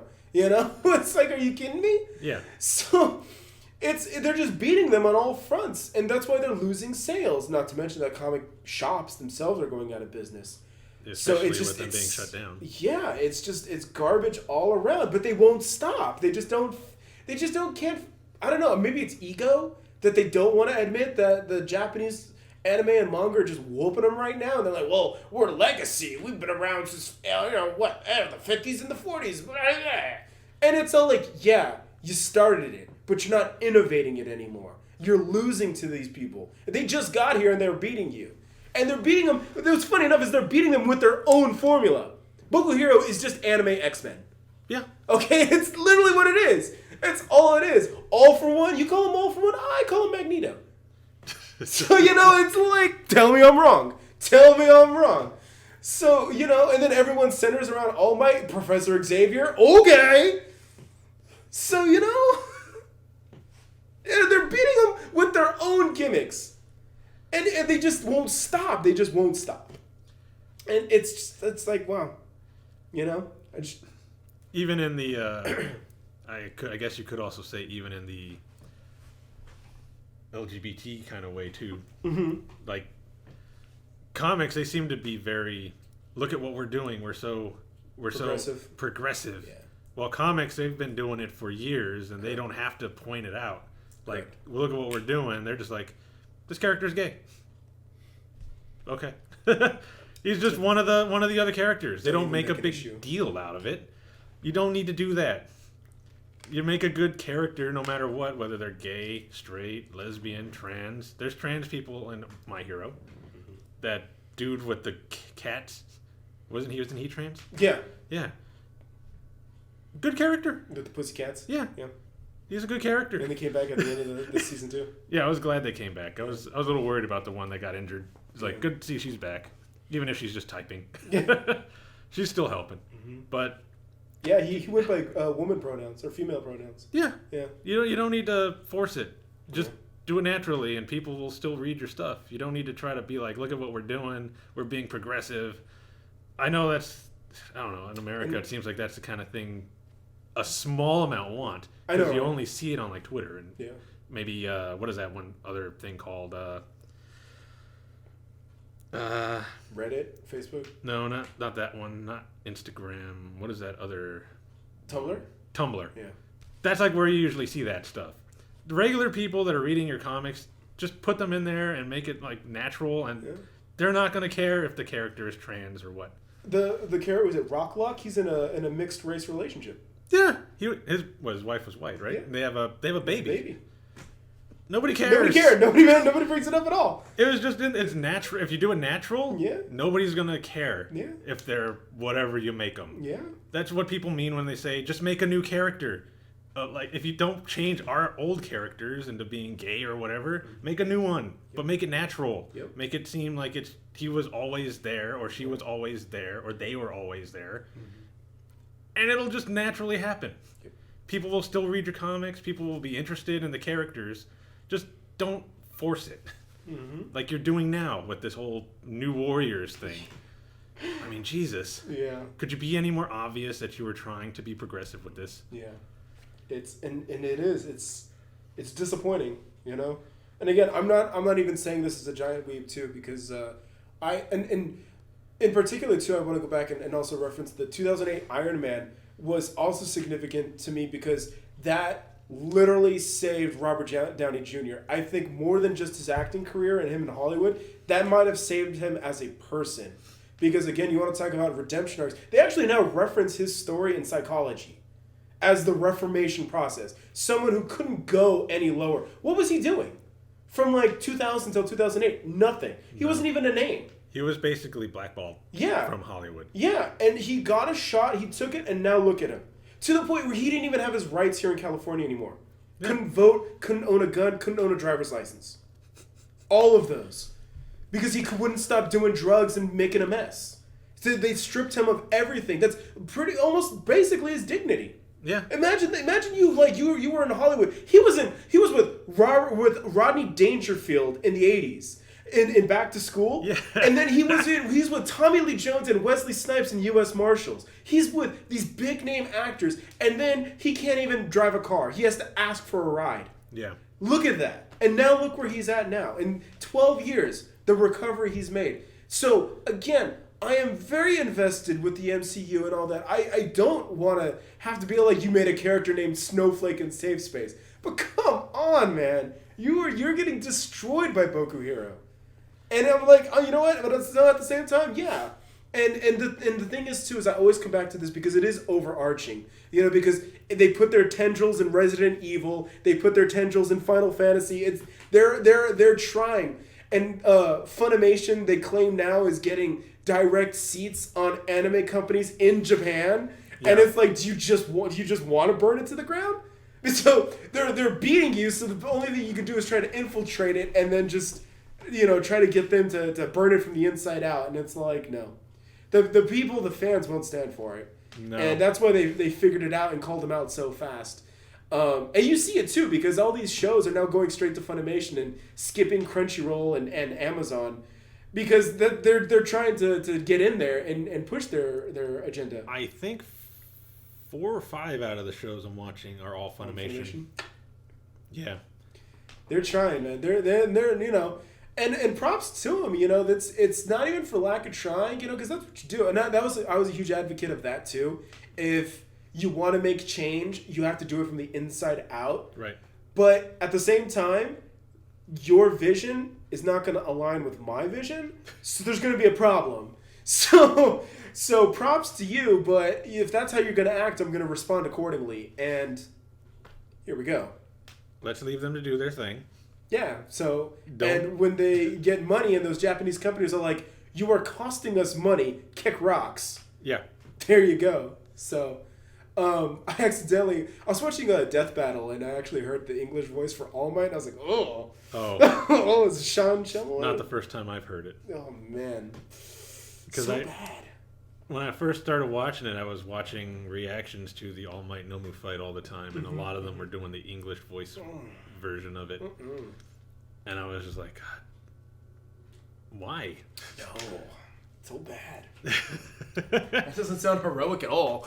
So I don't know, man. So I always love it when I see the arguments for that, like dub versus sub, and they're like, why would I want to read my shows? And I'm like, because it's better. someone actually said, I'm going to paraphrase here too. They were like, this guy doesn't like subs. This ninja can't read. I died. I can't say the exact word, but I hope you guys understand what the point was. So, oh man. Yeah. Because I'm going to mention that too. It's like when Kita-shan put up his first video for Final Fantasy Remake, and he's all like, okay, I'm going to start playing. First thing we do, go to options, Japanese. Yeah. Oh, man. Yeah. I always find it weird when people watch them, like, in Japanese, and like, is that a girl doing the voice? Or, like, it's like, yeah. Did you not know that there's a lot of female voice actors in Japan that do male voices? Mm-hmm. Like, I forget what it was. Somebody mentioned that a character that did the voice for... it was a main character for a show, was female. And they didn't believe him. He made some kind of snarky comment. And it was like, yeah, okay, you don't know nothing. It's like almost over half of the main Shonen Jump or the big name Shonen Jump titles were all females. Kenshin was a woman. Luffy is a woman. Naruto is a woman. Goku is a woman. Kenshiro was a dude. All the Joestars, aside from Jolene, but we haven't gotten to Jolene, are all male. Right. Those are all dudes. Ichigo from Bleach was a dude. But yeah, look at the other ones were all female. And JoJo, for the sake of JoJo, I'm only counting JoJo as one series. Right. So that's, versus all the other series. So there have been more women voice actors doing male main characters in Shonen Jump shows than males. Deku obviously is a guy. And it's not like it's just the Japanese. The American Ash voice Ketchum actors is a woman. Yeah, the American voice actors... Still, women do some of the main characters in Shonen. Like, absolutely. Even in the dub, Luffy's the voice actress for Hawkeye from Fullmetal Alchemist does Luffy. Okay. So, I think even Naruto is a female as well. So it's not just the Japanese voice actors; it's U.S. too. Mm-hmm. It's not that big of a deal. Right. This has been going on since Shakespearean time when men would play female characters and stuff like that. Correct. When they were young, or they'd I think at some point, way back, they were castrating them to keep the voices low. Very progressive. We've evolved. Whatever. We've evolved since then. Yeah. But it's not a new thing. It's been going on for a while. You just need to pay attention. Yeah. Oh man. So Boku Hero. I'm looking forward to the next season. And I would hope that Marvel and DC pays attention to this, but I don't think they will. I think they're gonna keep going the way they're going until they drive it into the ground. And honestly, I think that MCU movies are not gonna survive past Phase 5 because I think that the glory is gone.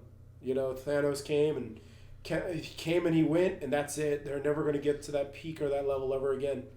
And they're just not helping. They just can't read the writing on the wall versus anime, who anime keeps on trucking, Yep. What's funny is that Roman over the weekend tagged me in a Mashu from FGO with Cutie Honey crossover. Yeah. And Cutie Honey was from the 70s, man. And Cutie Honey had ever changed its formula. It's always been about fan service, boobs, and butt. And what's funny is that everyone made the reference to Gegege no Kitaro, which they said, Gegege no Kitaro and Cutie Honey, every decade get a new show. And I was like, it's kind of true. I think Gegege no Kitaro might have just finished. Yeah. Yeah, I remember somebody telling me that it finished because they want me to do a reaction to it. Man, I stopped at episode 80, dude, 88. So at some point I am going to go and finish because I'm that invested. But funny enough, Kitaro in Gegege no Kitaro is voiced by Miyuki Sawashiro. So Kitaro, another legacy character ever since like the 50s in black and white, and now in the modern day, his most recent incarnation is a woman. And a very big named woman too, because remember, Sawashiro-san is the one who inspired Aoi Yuki to become a voice actress. Oh, wow. So that's how influential she is. So never sleep on the female voice actors and their influence and power. Right. But the moral or the point that I'm making is that, yeah, anime is going to keep on trucking, and anime is going to keep being anime. As much as people want to just bash on it because they see other people bashing on other stuff using all these SJW tropes, and now they're trying to use it on anime, it's going to have no effect. Japan doesn't really care. It's not going to work, guys. They don't care what you think. They really don't. It could, and that could just be going all the way to the Japanese roots of them being so stubborn and set in their ways that they're never going to change. But in terms of their entertainment, like anime, video games, and manga, I'm okay with it. Mm-hmm. You know, I'm absolutely okay with it, especially if the alternative is presented to me in American format. It's like, well, if I really want these SJW nonsense, then I'll just go read American comics. Right. But I don't want it, so I'll stick to anime, manga, and video games. So, yeah. So, that's it. That's my rant. That's one of my rants for today on Boku Hero. And Roman's hot take. Roman wasn't that far behind. No. So Roman got some Boku Hero hot takes too. I think we had about the same amount of discussion time between us. Death of All Might and Endeavor's Redemption. Yeah. But yeah. Oh man. By the way, that's the fight I'm watching now for reactions all the time now. Which one? Endeavor and the Nomu. Oh. Jeez. I mean, sure, there are certain reactions where I'm trying to watch them and I'm like, you guys are doing too much. Click. Turn off. Oh, wait, what was the... They like to meme the All Might versus Nomu fight when they were all in the rescue area, and then, you know, the All Might does that thing. Yeah. And, oh, man, I gotta find... I think I have one saved. I'll show you later. Okay. But, yeah. They like to meme that one. So... All right. Anyways, from all that drama, let's go on to something a little bit more lighthearted. So yeah, let's go to let's talk about my life as a villainess. All right, Otome games. Who knew they'd be so cute? So okay, so it was very confusing. So I did not think that this was going to be the way it came out. I remember you mentioned that before. So I learned about it through the commercial from last year. Right. When they did the preview.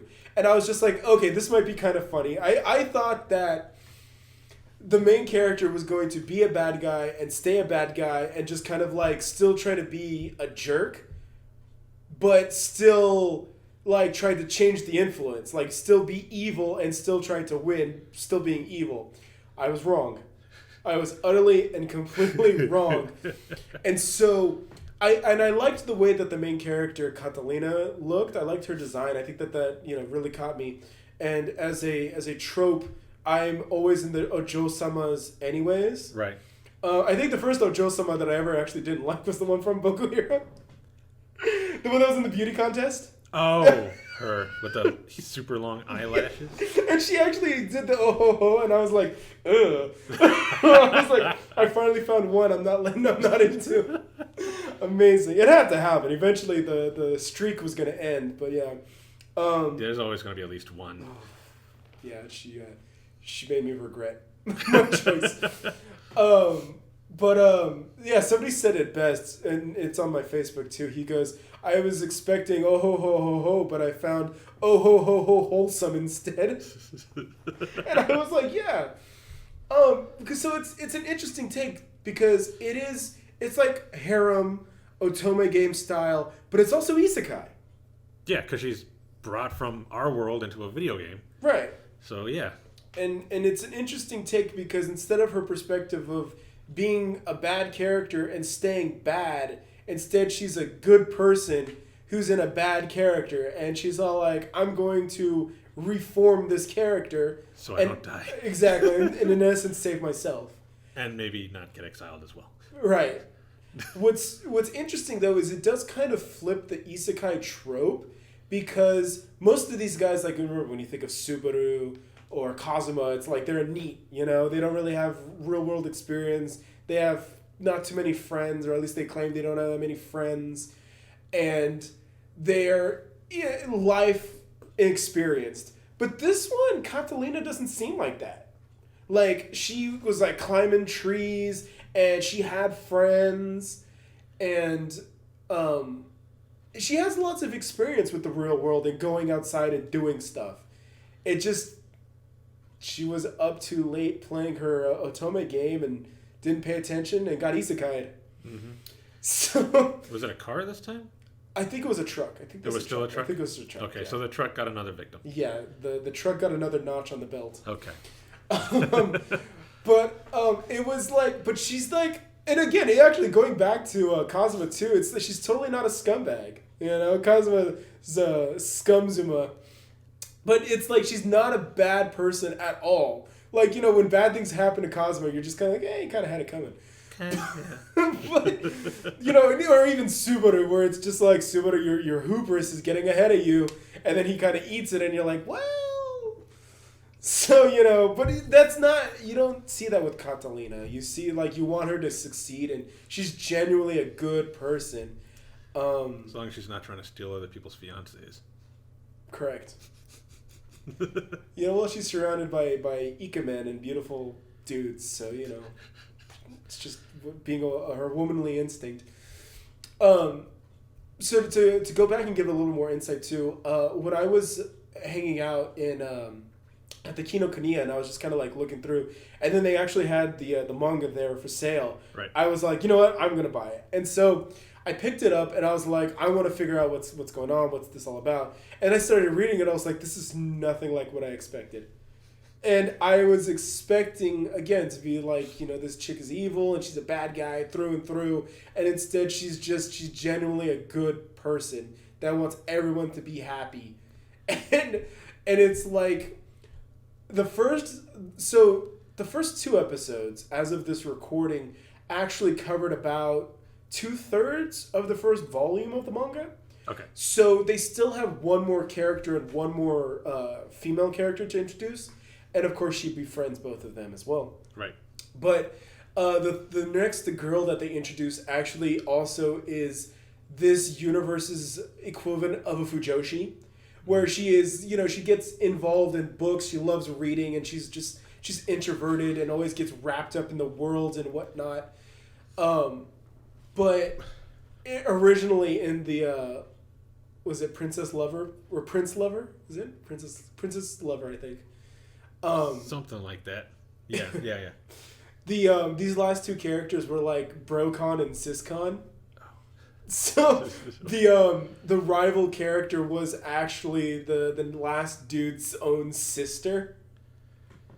So she kind of undoes that as well. She undoes a lot of the rivals and all of that.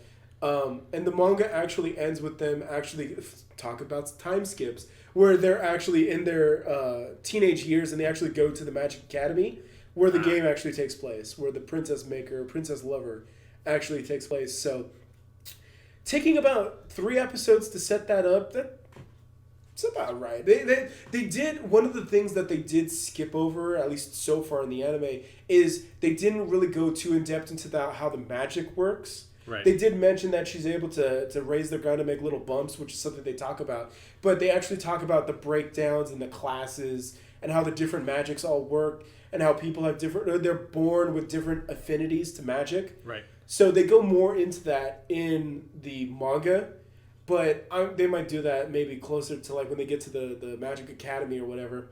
The first volume also doesn't talk about the actual main character of the Otome game. They show her in the opening credits. Right. But they don't really show how Catalina, or at least in the manga, interacts with her. They actually put a little excerpt from the light novel into the back of the manga to kind of, I guess, increase sales or get you interested in reading the light novel, which I'm not going to do. The last time I read the light novel and the manga was like Tanya. Another isekai, go figure. Yeah. And Tanya also. What's funny too, well, we'll get to Tanya in a minute, because Tanya also kind of factors into this. So they talk about her there. But in that instance, I think that the light novel played out more like I thought it was going to be, which was the person that got isekai'd was trapped in Catalina's body, and Catalina was such a jerk. In the academy, she comes up to the main heroine, and the main heroine has like a basket of muffins, and so the original Catalina like slaps the muffins out of her hands, like stomping on them, like, "You like that, bitch?" Like, wow, this is really, really mean. Maybe you do deserve to get shanked. Like, wow, jeez, what a jerk. So, yeah, that's they don't really go into that though in the manga. No. And so, well, the other thing is the person that, I don't think she has a name. So the person who got isekai'd is trapped in Catalina's mind, and all she can do is kind of watch as this all happens. And she's just like, stop, that's so mean. Why would you do that? Those muffins actually look really delicious. I would rather eat those than step on them. But she's trapped in the mind of the villainess, of the main character doing villain things. And so that's how I kind of thought it was going to be. And so I thought that this was going to be kind of more like a Kazuma scenario where Kazuma is just trying to like be a jerk and like still succeed, but still being a jerk and talking smack the whole time. Right. That's how I originally thought this was going to be. But it's not the case at all. So, what's also what I got Tanya vibes from is you always wondered about this because in the traditional isekais, as far back as like Escaflowne, when they got teleported into the world, they just showed up. Fushigi Yugi too. They were transported as is. Yeah. You know, versus like Tanya who literally got reincarnated, and I guess Slime also. You know, when Slime got reincarnated, he was like a little level 1 slime. And the upcoming Soma Spider. So what? Yeah, and Tanya was reincarnated literally as a baby. Yeah. So that's where I was kind of like, oh, they went as far back as Catalina's childhood. Yeah. And that's where they started. And then they went into where the game starts, where they're all teenagers in the academy. So it's always more interesting because you can get a little bit more insight, a little more growth out of them. And in Tanya's instance, it really worked in Tanya's character development because you could see that she was a prodigy, she was gifted, and how she can apply the modern real-world knowledge into the fictional world. And that helped Tanya survive. Mm-hmm. So that was a little bit more of an edge in all of that. So it was interesting to see that they kind of did like a happy medium between all of it, where she's able to use her real-world knowledge as a kid to help her develop. So by the time that... Also, in like Make My Abilities Average.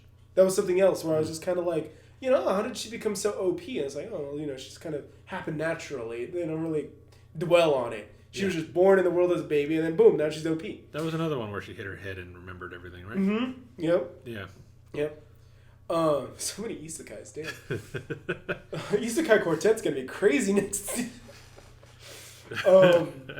But yeah, it was... Yeah, it was interesting, and it's a good take. I can see a lot of different elements coming into play, but it's adorable. It caught me off guard, and I kind of feel bad for watching it because I'm like, you know, I should be watching more manly stuff, you know? Like, I should be watching, like, Fist of the North Star and drinking 6 beers and JoJo, you know, and flexing and all that, and, you know, even dumbbell, you know, on a guy muscle. But, you know, now I'm watching this, and it's like, oh. This is so cute. I'm going to keep watching this. Oh, and you want to talk about progressive, too. You can also make the argument that Catalina goes... Everyone wants to bang Catalina. Women and dudes. Everyone wants to bang Catalina. Yeah. So, jeez. So, man. Yeah. Just natural. Yeah, it just happened, you know. And again, she doesn't even feel like she's doing anything extraordinary or anything out of the box. It's just natural for her. It's just the way she normally is. And that just attracts people to her, so... Yeah. That was funny when she took the Prince's line, though. Oh, the green thumb? Green thumb. Yeah. She's like, where have I heard that? Yeah. And she's just like, oh, yeah, he kind of said that to me. It's like, oh, whatever. So it's like, well, it didn't matter as much as when you said it to me. It's like, oh, wow. So, it's going to be interesting when the main heroine shows up. Again, I didn't get to that part, or they didn't have that part in the first volume of the manga. Right. I don't know if volume 2 of the manga is out yet, but I would assume it is. It should be. In America, or an official U.S. distribution. Yeah, look it up here. But yeah, I'm curious to see how that interaction is going to be. Like, I wouldn't be surprised if the main heroine ends up being the bad guy in a twist of events. That'd be interesting. Like, she sees everybody loves her and Yeah. tries to get their attention. But it would have to be done in a fashion where it doesn't seem like she's doing anything out of the ordinary. Like, she's just being herself, but she's just kind of pulling all the friends away from Catalina. So, yeah. Also, I know a little bit of, like, the normal doujin games where it's, like, the one dude in the harem scenario. I know a couple of those, but I am still not too familiar with otome games themselves. Like, the female-led ones, where it's the one girl with multiple dudes. I'm kind of unfamiliar with that. I have kind of a typical or general knowledge, but... Which one? The genre of otome games. Right. I'm more familiar with the dude games, where it's like the one dude and the harem of women, but the reverse, the otome games, where it's one chick and a bunch of dudes, not too familiar on it, but I kind of have a gist of it. Yeah.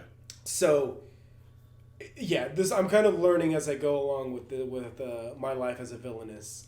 Okay, so they're up to volume 3. They're up to volume 3? Okay. Yeah, they're up to volume 3. I might have to catch up. I was going to say I have to do that with Okasan Online as well. So that's another one! Another isekai! But yeah. But nobody had to die. No, just shit I'll say. I came to inform you that I have to die. And my name means information. I'm here to inform. Anywho, yeah, I'm kind of limited because my knowledge only goes to the first volume, and at the end of the next episode, I think that the anime will have caught up to where I was in the manga. So I have to either go read more of the manga, or we're gonna have to figure this out as the episodes go on. But overall, I like it. I think so far this is, of the 3 shows I've seen this season, this might be my favorite so far. So it definitely lived up to its hype. I loved the in the manga. I liked the Catalina's head conversations where she's talking to her different personalities. The judge and the others. Yeah. All her different personalities. So I love that, and I love seeing it in animated form. So yeah, it's so far it's one of my favorites this season as well. Yeah. So I'm really enjoying it. And I don't read the manga, so it's all going to be new to me. I kind of speculated that they do the 3 episodes to do the childhood and then go on from there, like you were saying. So I guess that's confirmed for me that hopefully by next episode we'll get into the school. Yeah, because that's where the first volume of the manga ended. They grew up. They were like 8 years past, and now we're all ready to go to the academy. Her learning how to be a farmer just so she can get a better attunement with her earth magic always killed me too. And she actually brings the plants with her to the academy. The maid is all like, "Are you seriously bringing your field with you?" And she's like, "Hell yeah, I am." So it's like, yeah. And it's like, this is literally someone who's adorkable, who you just kind of like, ah. But you can't be mad at her. It's so hard to be mad at Catalina because she's just doing her best. But it's not in an obnoxious, like, "Oh, stop." It's more like, "Oh, you." And you just kind of like do the little hand thing, and you're like, "Oh, you're too cute." Yeah. So I'm digging it. I'm having fun with it. I also thought it was funny when she was at the tea party and looking at all the sweets. Like, "I'm going to take all of these home." She ain't wrong. And her brother's like, you're thinking of taking these all home with you, aren't you? She's like, "How'd you know?" Like, "I mean, I know you." You know Mom's going to be mad, right? Well, then I guess I'll just have to eat them all now. Yeah. And get a stomach ache. So in the official translation, they actually used the Hideri quote from Blend S in the manga when she ran to in the official release of the manga when she had to go to the bathroom. She said, "Oh, I have to go water the flowers." Yeah. And then in the Crunchyroll subs, she said, "I had to go powder my nose." Yeah. I'm like, "Oh my god." Oh, so yeah. So I'm looking to see what she gets into later on, especially at the school. Yeah, I'm curious. I am definitely curious. And yeah, like I said, I can't wait till the heroine shows up, the original heroine, and how they interact with. So, because I only have speculation and conspiracy theories, but yeah. Kind of like your theory about her being the villain. Yeah, not even trying to be a bad guy, but she's still the bad guy. Yeah. Like just accidentally ruining everybody's fun or something. Yeah. That'd be interesting. Yeah. So the next girl that shows up, she actually makes reference that she had a friend who was similar. The friend in the real world was the one that actually gave Catalina the game Princess Lover. Right. And that was like her Fujoshi buddy. And so that's why she connects with the last girl so well. Is because they're like, oh, we're like Fujoshi buddies, and I had someone just like you in my own world. So that's kind of how they hit it off. Right. So, yeah. Okay. Yeah. That'd be interesting. They throw one of those in every once in a while. Yeah. They're usually fun. Yeah.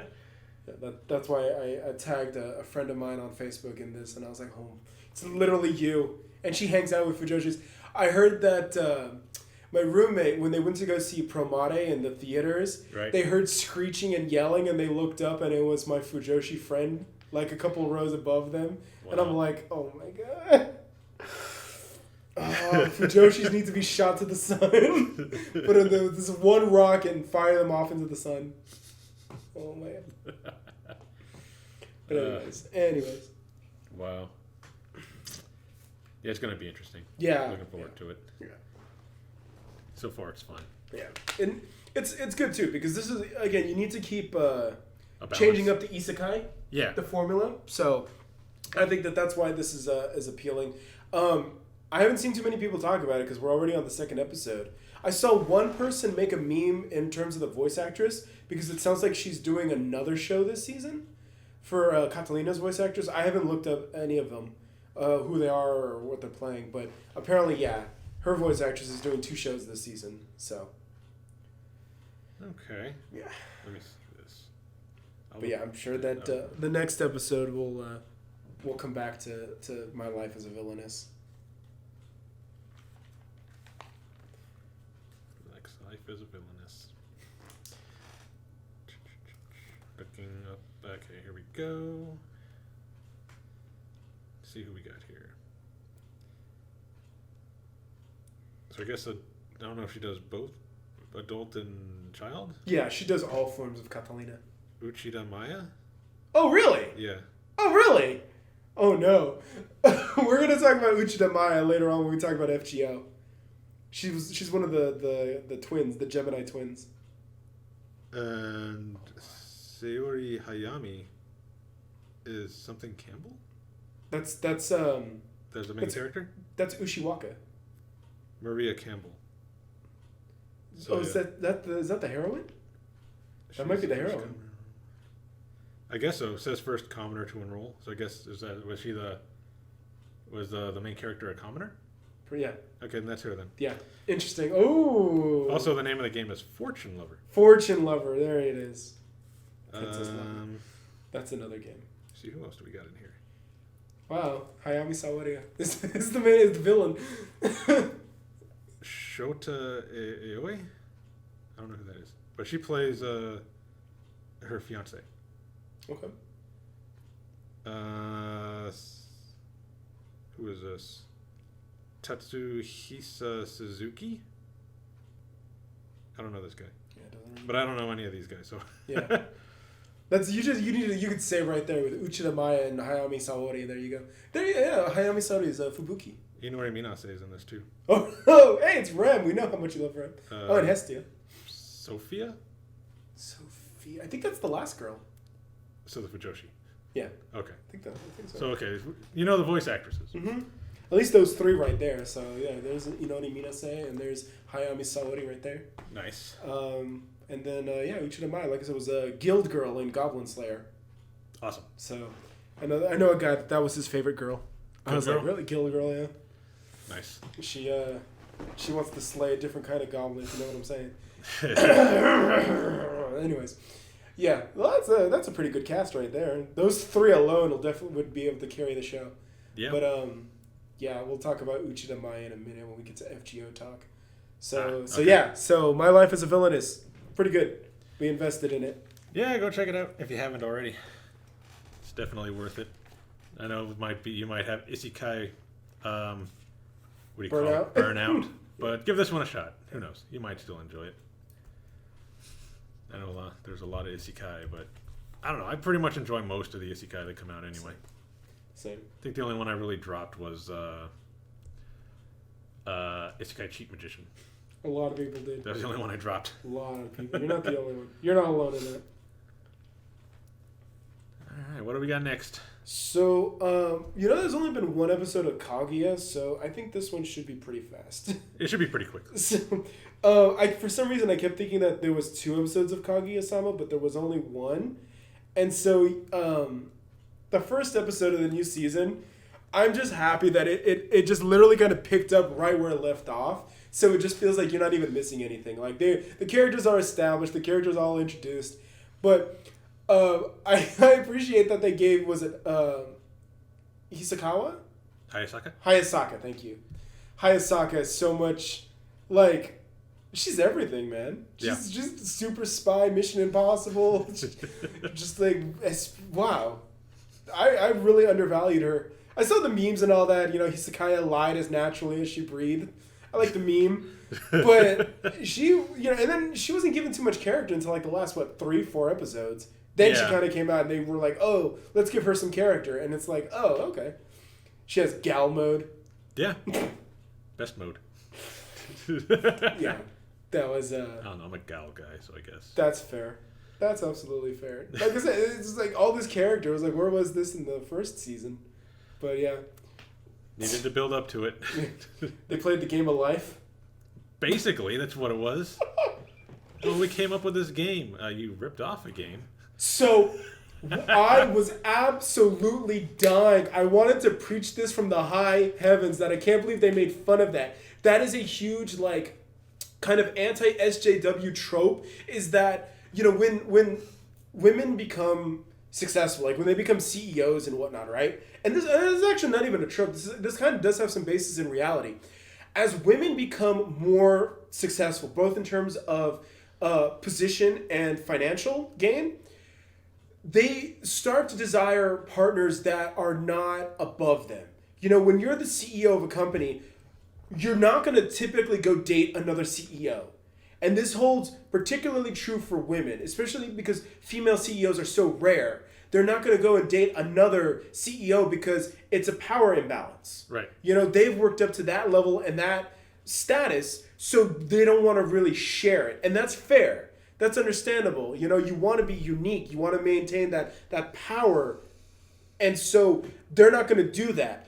But what ends up happening is that they either end up marrying or dating someone beneath them, like at a lower level, or they become Kaguya in the game of life and they just are bathing in their millions of dollars by themselves. So they have all this money and power, but they're single. And it just happens. It's why is that? Because it's ego, it's power, it's influence. And it's hard. That's why so many of them are miserable. They have this status and this money, but they're not happy. Like Kaguya. And I can't believe that they brought that up. I can't believe that they referenced that. I was choking about all this. And she's just like, oh, I'm going to die single and alone. And instead she ended up marrying Chica. They were like, what's the moral of the story? Anyone who gets involved with Fujiwara is miserable. I was dying. I was absolutely dying. I was like, yes, Kaguya gets it. Kaguya-sama gets it. What we were just talking about with Boku Hero, with these SJW tropes. And it's like, again, not telling you, as females, as women, go get yours. Go get educated. Go get rich. Go make that company. Go live your dreams. Don't let anybody stop you. Right. Just know that you need to find the balance. But your happiness is going to be your own way. You're going to figure that out on your own, and no one's going to stop you. So when they did that in the game of life, I was literally dying. And then poor president over there with 9 kids. And child support. That's like the other end of the spectrum. And then you got what's his name? Kun? Ishigami-kun. He just drops dead. Yeah, the very first role. Which is fitting for his character, because he's always like, oh, just kill me now. So it's like, okay, well, just drops dead. So I was dying. That might have been my whole favorite segment. It was, yeah. With the game of life. Yeah. So Hayasaka, and the game of life was right there. The hand holding thing was pretty funny, but I think the game of life. When they're all out the door watching the couple. Yeah. Like, I think they've actually done it. Yeah, they've reached nirvana. Kaguya faints. Yeah. She's an innocent creature, man. Absolute, pure and innocent. Yeah. Wow. So, yeah, I That was fantastic. So I'm very happy that the series just immediately picks up where it left off. It didn't skip a beat. They were just like, boom, we're back on it. Shigami trying to tie the dude up with toilet paper. What are you doing with that toilet paper? And then the president was just like, no, let him be. And then by the end, he's like, no, I'm doing it. I'm gonna choke this fool out. I think he's trying to gloat. No, he can't be gloating yet. It's only been 3 months. Oh man, this show's great. I think again, by the time we come back to record our next episode, there'll be more to talk about. Because right now it's only the season premiere, right? The first episode, but it was such a good episode. It was a good one. So yeah, I'm looking forward to the rest. Yeah, so I'm gonna ask this too as a voice actor related question, but like I said, I know I messaged you in the middle of me watching the episode, but so it's the same guy that voices President, also voices Achilles in Fate franchise. So are you more or less excited for the Apocrypha event coming up later this month? Well, I know Pent is. My Pent is waiting for it. No, no, I'm looking forward to it. I still want to get Achilles. Yeah. So. Yeah. Yeah. And he's I don't know. I haven't seen Apocrypha. Okay. But I like Achilles anyway. You know, just in general. Yeah, he I've said this before, and I watching the season 2, at least the season 2 opener, and Furukawa, I think Masato Furukawa, I think? I know it's like something Furukawa. So he reminds me very much of like Denzel Washington. You know, when Denzel Washington takes a role, he only tends to take roles that are like these empowering, like moving things where he can be this motivated, this impactful character. And for Furukawa, it seems like he's like almost the same thing. Like Denzel Washington. Did you ever see Denzel Washington in like a comedy movie like The Hangover? No. I think even when he was first starting out, he was in movies like Glory and stuff like that. Exactly. He was always in these things where he gets to be kind of a badass, where it's all like, you're never going to find him being in a mocking character or someone that gets trashed on. Right. He's always going to be this impactful. I think that's the same thing with this dude. You know, it's like he's Saitama in One Punch Man. He's Achilles in Fate. He's Kaicho President. And he's Benimaru in Reincarnated as a Slime. So it's always these like dudes that are like make an impact. They leave a mark. They make a big impression on you. And you're just kind of like, wow. You know, it's all like I can't really see a whole lot of fault or bad things about him. And it's like that, you know. He doesn't really do ridiculous. It's always like, boom. You just like, wow, that was great. And even when he's the president, yeah, he makes you laugh and all. But, you know, again, you don't walk away saying a bad thing about him. You have nothing but positive or good things to say about him. So right. But Makoto Furukawa. Makoto, there it is, Furukawa. Yeah. Yeah, and I just completed an FGO. I just completed the Atlantis storyline, and even then, much like how he was in Apocrypha, where it felt like at the end of Fate Apocrypha, he was the main character. He wasn't even the main character for like 2/3 of the show, and then for the very end of it, it's like boom! Now he's like the main character. It's like okay. This is the same thing with like his storyline in FGO. It was like, where is he? He shows up at like kind of the tail end, and then he just kind of steals the show. He's involved in a bunch of fights where you can only control him. Yeah. And to my knowledge, he didn't even become a servant of the storyline. No. I don't think so. Like, because the stories where you control only him, you don't have access to any mystic code or command spells. And that only happens when the character isn't controlled, doesn't form a contract, basically. So, gameplay-wise, he's on his own.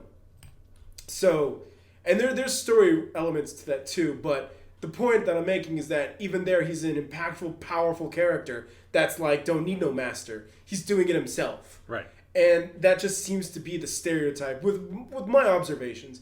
Or someone will be like, oh, well, he was like Jabroni A in like, I don't know, like some series from 2013. I was like, you're probably right. But Gotta from start what I... somewhere. Yeah. Hey, look at the Haruka Tsumatsu. She was Asuna in Sword Art. Now look where she's at. Yeah. So we all had to pay the bills back in the day. So another isekai. Right. But he always just does these impactful roles, and he kills it as the president. So and when I first started watching Kaguya, I was like, hey, but he's grown on me. He's significantly grown on me. And his dad's Dio. Come on now, his dad is Koyasu Takehito. So come on. Wonder if we'll ever meet him. Maybe he'll come back. Oh man, that'd be interesting. I know we've heard his voice. Yeah. We haven't seen him yet, right? No, we did. Remember when Kaguya called his house, and his dad answered the phone, and they actually cut to him. Oh. Yeah, they actually did show him. They showed his face. Okay. So because he says he has a sister, he has a little sister, and his dad. And that always kind of bothered me too, because like it's a big prestigious school, right? And the gimmick is that he's not rich. He comes from a normal family. So how did he get into the academy? I think they just said he studied his way in. Okay. All right. There we go. I don't know how they're affording the... Right. Yeah. Yeah. They never mentioned scholarships or grants or anything. Yeah. It's just like he works hard. It's like, okay. We just accept it. Yeah. Whatever. Okay. It's anime. Yeah. Yeah. Whatever you want to say. Even Chica's dad or something, right? Was like what, the toy company or whatever? A toy or game or something like that? Something, yeah. It's something fun. I know that. Yeah. But he's still rich. Yeah, exactly. I would assume games because she likes games. Yeah. So I would assume something with games. Yeah. And then Kaguya is like a politician, I think. Like one of the top families and like some conglomerate or... Yeah, there you go. I don't know what the Ishigami-kun, what his family does or how he got in. I think they mentioned once. Like when they first introduced him, but I don't remember what it was. But yeah, I know he's the treasurer. That's it. He deals with the money. So maybe it's something with money? I'll have to go back and watch. The moral of the story is we all want more Hayasaka. Yeah. We'll see. We'll see what happens. I'm sure we'll get it. Yeah, we'll see what happens. I'm looking forward to her because she's the one that needs to be get more character development now. All the other ones are pretty well established, even Ishigami-kun. So, yeah. And I guess there's going to be a new girl, right? I think so, yeah. Because they show her in the posters. Mm-hmm. I think she was in the opening. And I don't remember seeing her in a preview. But I'm pretty sure there's going to be some new girl. Throwing a wrench in Kaguya's plans again. Like Chika, maybe. Or maybe Kaguya will just, grow up, become rich and successful and single. Yeah. And die alone. I'm dying. I am absolutely dying. All right. We'll come back to this. We haven't seen the end of Kaguya-sama. We only have one episode. It's so sad. Yeah. It was... Oh, you thought it was supposed to start last week. Yeah, I thought this was supposed to be the second episode. I don't know. So because especially like Villainess is already on its second episode, so that's why I thought it started with everything else, but oh well.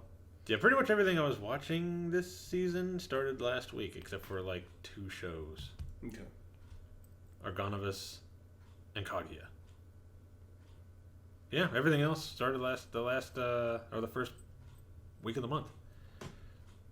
Yeah. We'll be back. We'll be back for more Kaguya.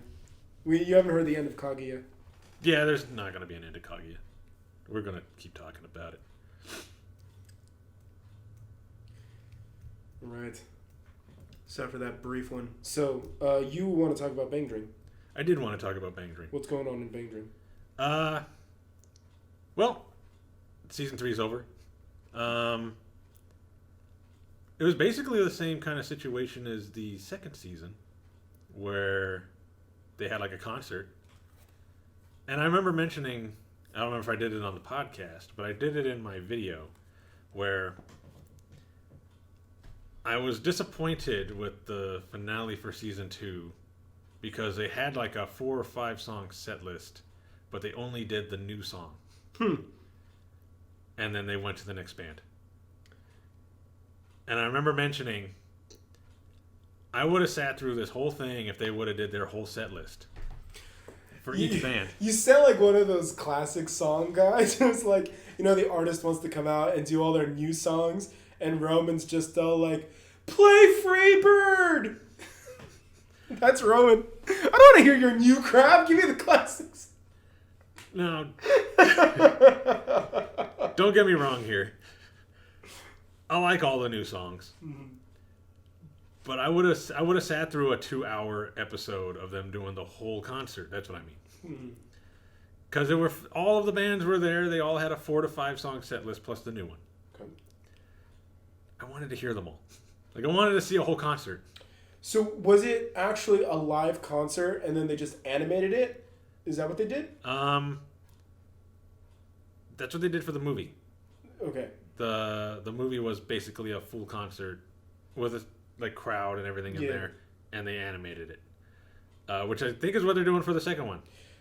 So with Love Live, it was actually like they would come out and just perform. Like the voice actresses just would perform, but it was them. It was the actual voice actresses. Right. So the Love Live girls were like, they had to do the anime, they had to get into the recording studio, then they had to sing the songs, and then they had to go and do actual live tours.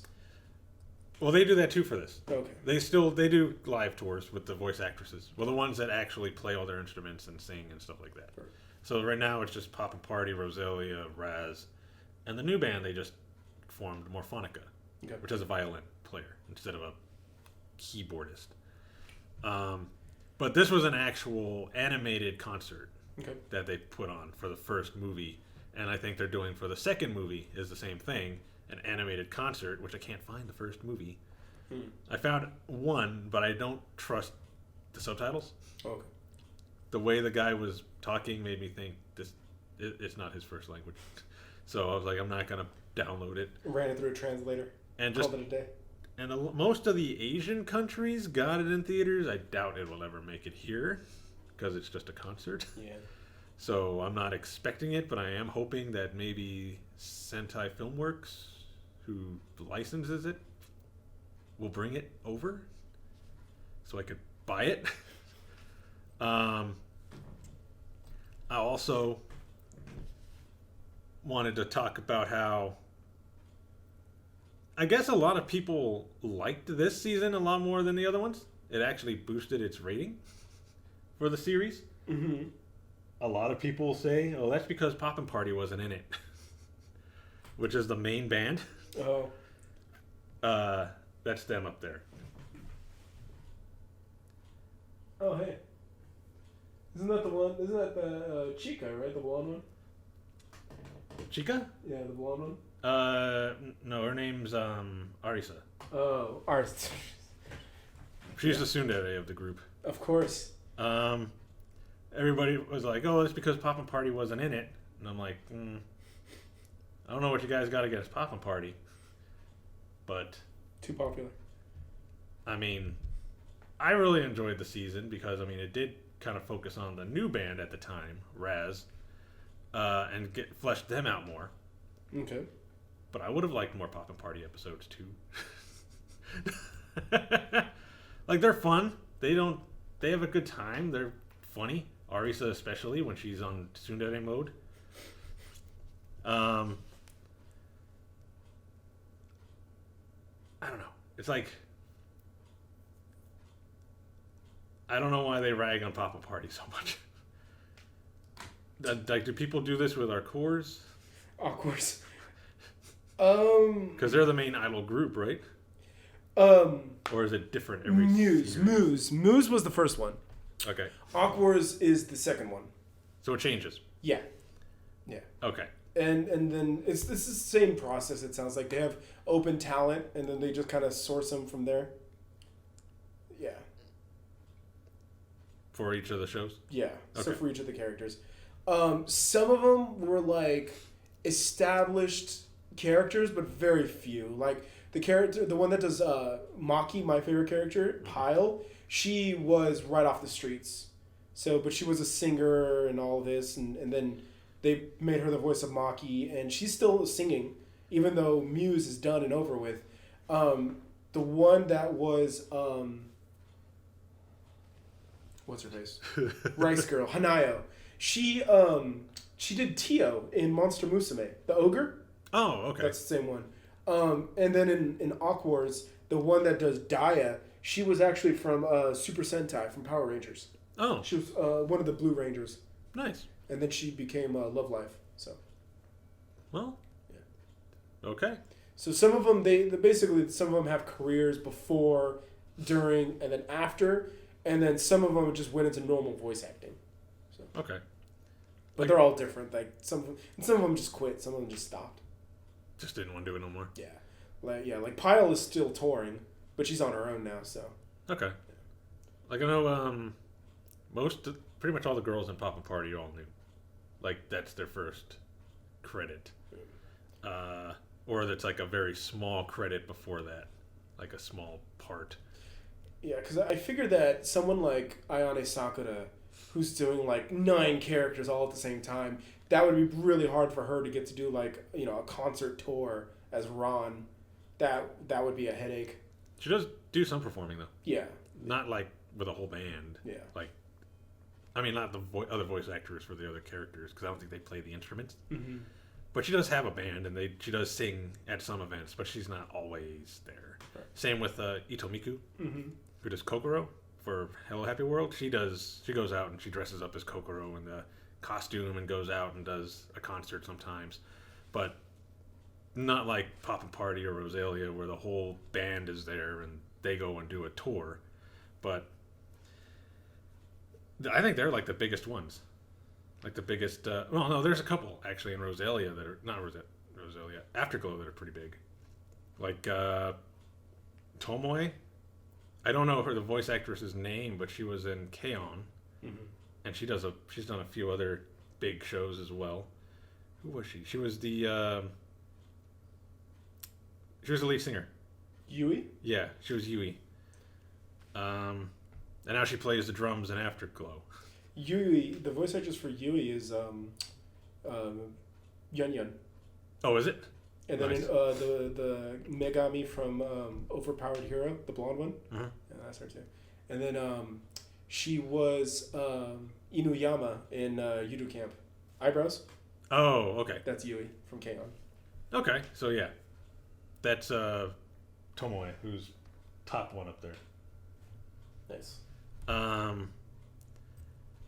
But other than that, most of the other bands, they just have like people with small credits. But only those, 4 bands now play in actual concerts because they know how to play all their instruments. The rest of them, I think they're trying to get to learn their instruments so they can put them on tour too. Go make that money. Yeah. They should just get them a band and just have them sing and dance like Love Live. Don't bother. But I guess in the context of the show, I think that's the point, is that they're trying to combine it all. Like the instruments playing of K-On! With the dancing of Love Live and Idols. There's no dancing. No? No. They're all bands. They just play their instruments and No. do their thing. Except for, even Pastel Palettes, although they're an actual idol band. Like, because they had a production company, put them all together, and they wear the colorful outfits. Mm-hmm. Aya right there is the lead singer. Oh, yeah. That's idol as hell. Yeah. They're the only actual idol band, because, again, production company and all that. But everybody else is just, like, high school students who said, I want to be in a band, and got some friends together and made a band. So Love Live. Except for Rosalia. Yukina scouted her people. Except for Akko. Akko basically forced herself in the band. The drummer. She wouldn't leave her alone until she gave her a shot. And despite her constantly being like, no, no, no, get away from me. Lisa, her friend, said, just give her a shot. She's like, all right, fine.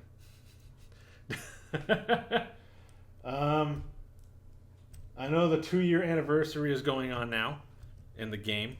Why does it seem longer? Oh, for the game. For the game. For the U.S. game. For the U.S. game, Yeah. okay. I think it's... No, it's been longer than 2 years, I swear.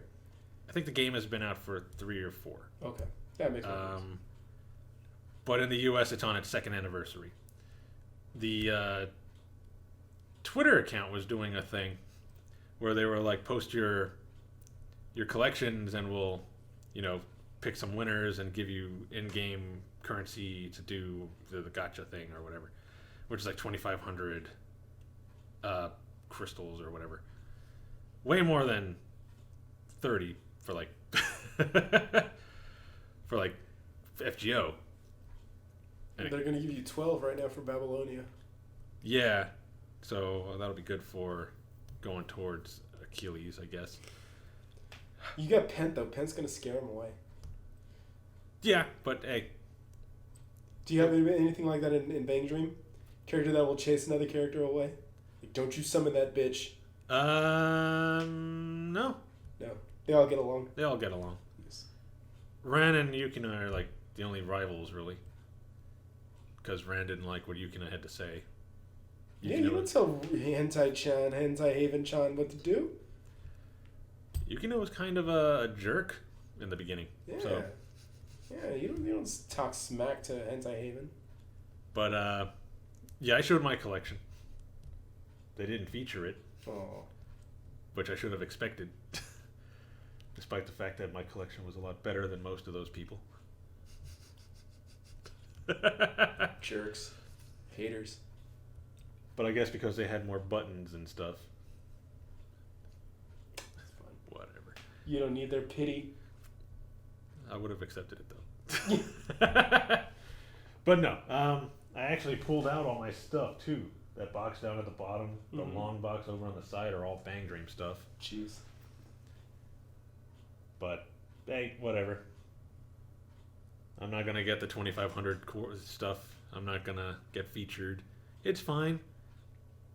I've only been, a fan for a while. Old school, man. So yeah, I just want to see one of these movies with the live concert. Because I've been looking forward to it since the end of season 2. When I said I would just watch a full concert if you gave me that. So let me have it. Give it to him. Hook Yeah. it to his veins. Give it to me. About it. That's pretty much it. All right. I just need to talk about Bang Dream every once in a while. No, like I said, one of these days I'm going to get to the anime. I feel like I'm getting a hold of my time, so we'll see if I can squeeze it in. Especially, I actually do kind of like the idea of waiting until the season is done. Mm-hmm. You just sit there and just watch it all at once. Yeah. At first I was like, oh no, because for me it's like, if I'm caught up on something and all I have to do is just watch it like every week, like week to week, then it's just like, like 30, 20 minutes. And then boom, you're gone. Otherwise, it's like just marathon the whole thing, and then you could just watch it boom, boom, boom, boom, boom. So it's like kind of one of those. But when you're like 2, 3, or 4 behind, and then to just sit there and just like, and then still go and watch all the other stuff. Yeah. So basically, I feel like it's one or the other. It's like either watch it week to week, and then you're more on top of your time, or marathon the whole thing because you're just gonna sit there and you got your drink, you got your mobile game, and you can just play your mobile game and watch the show. Yeah. So maybe one of these days, like I said, I'm managing my time better, and I hopefully can get to Bang Dream. Cool. So, but yeah. So I just gotta do a little bit of video game talk, and then we can be on our merry way. So I'm going to start right. So right now, as of the recording of this podcast, we talked about it before in another one, but we were talking about like Resident Evil remake and Final Fantasy VII remake. Yeah. And so talk about those in order of release. So Nemesis came out first. Right. And the biggest complaint, we'll get the elephant out of the room, is that it's short. But my counter argument is that it's a Resident Evil game. They've always been short. Resident Evil games are not known for being JRPG length. Right. And everyone's just been like, oh, you're salty or you're bitter, because Nemesis is my favorite Resident Evil game. But at the same time, too, I've kind of always accepted it for what it was. Like, I'm not even the biggest Resident Evil fan, so that's why Nemesis, even in particular, is even better for me, because I loved it. I love the character. I love the bad dubbing. I love the pursuit. I love the engine. So, for me, remake Nemesis was fine. Yeah. I didn't really have too much of a complaint, but I know that people have been speed running it. You could beat the game in like an hour and all of that. And I've been seeing people really optimize it. So, and then the dodge rule makes the game almost beatable with never taking damage at all. So, I'm okay with all that. I'm okay with it. I think the length is fine. But at the same time, I agree with people if they wanted to add more content. I'm not going to say no. Right. But I'm saying where it's at right now is, it's fine. A lot of people are also like, oh, it's not even a $60 game. It should be like a $20 or $30 DLC. And I'm all like, that depends. The other thing, too, is that people hate on it because it's short, but that's also because they dedicated half the game to the online. So it's almost like the argument that you make with like a Call of Duty game, which is there's the online, which is where everyone immediately goes, that's the bigger focus. And then everyone tends to ignore the campaign. Right. It's the flip, though, with Nemesis, where it's like the campaign is the game, but the multiplayer is just kind of like the afterthought. So it's like, yeah, but it's there. It will extend the life of the game if you do put time into the online. But at the same time, too, I understand where people are coming from. I'm not messing with the online. I might do it once or twice to kind of play with it with some friends, but the main bulk of the game is Nemesis. So if they do decide to give DLC or expand the story, I would love it. One of the guys said that they should do a director's cut, which would be more segments of the game that were in the original PlayStation version, and they should just implement those into this remake. And I'd be fine with that. I would buy the game again because I'm a tool. But I'm not going to say no to more content. I think the game is fine. I think that the game compares very heavily to Resident Evil 2, which is really shocking. How everyone's like, "Oh, Nemesis is a short game." I'm like, Resident Evil 2 Nemesis was a short game. They completely butchered the B scenarios from Resident Evil 2 remake. They were the same game. You're playing the same story 4 times over. I was like, all the areas are the same. So I'm like, what are you talking about? It's like you guys, and the thing that makes it difficult, and we'll talk about this a little bit too with the Square Enix side too, is it just seems to be that when Capcom and Square do something, there's always that contingent of people that just are going to dump on them. Because they're not making the same games in 2020 that they used to in 1990. And it's like, but that's the point. They're going to be different. They're not going to be the same. And they're like, oh, well, they just want to sell them to you piecemeal. And I'm all like, well, not necessarily. The point of DLC is to extend the life of the game. And when you have Resident Evil Nemesis that's already 6 hours, and you're saying that it's shorter than Resident Evil 2, which also was 6 hours, I don't see the point. I don't see the argument. Right. It seems faster because a lot of people are familiar with Resident Evil Nemesis because of how similar it is to Resident Evil 2 Remake. And that makes sense. They were virtually the same back in the day too. So, again, it is up to your experience. If you want to wait for the game to go on sale, that's reasonable. I'm not going to argue with that at all. I bought the game for $50. So I already got it $10 off. Right.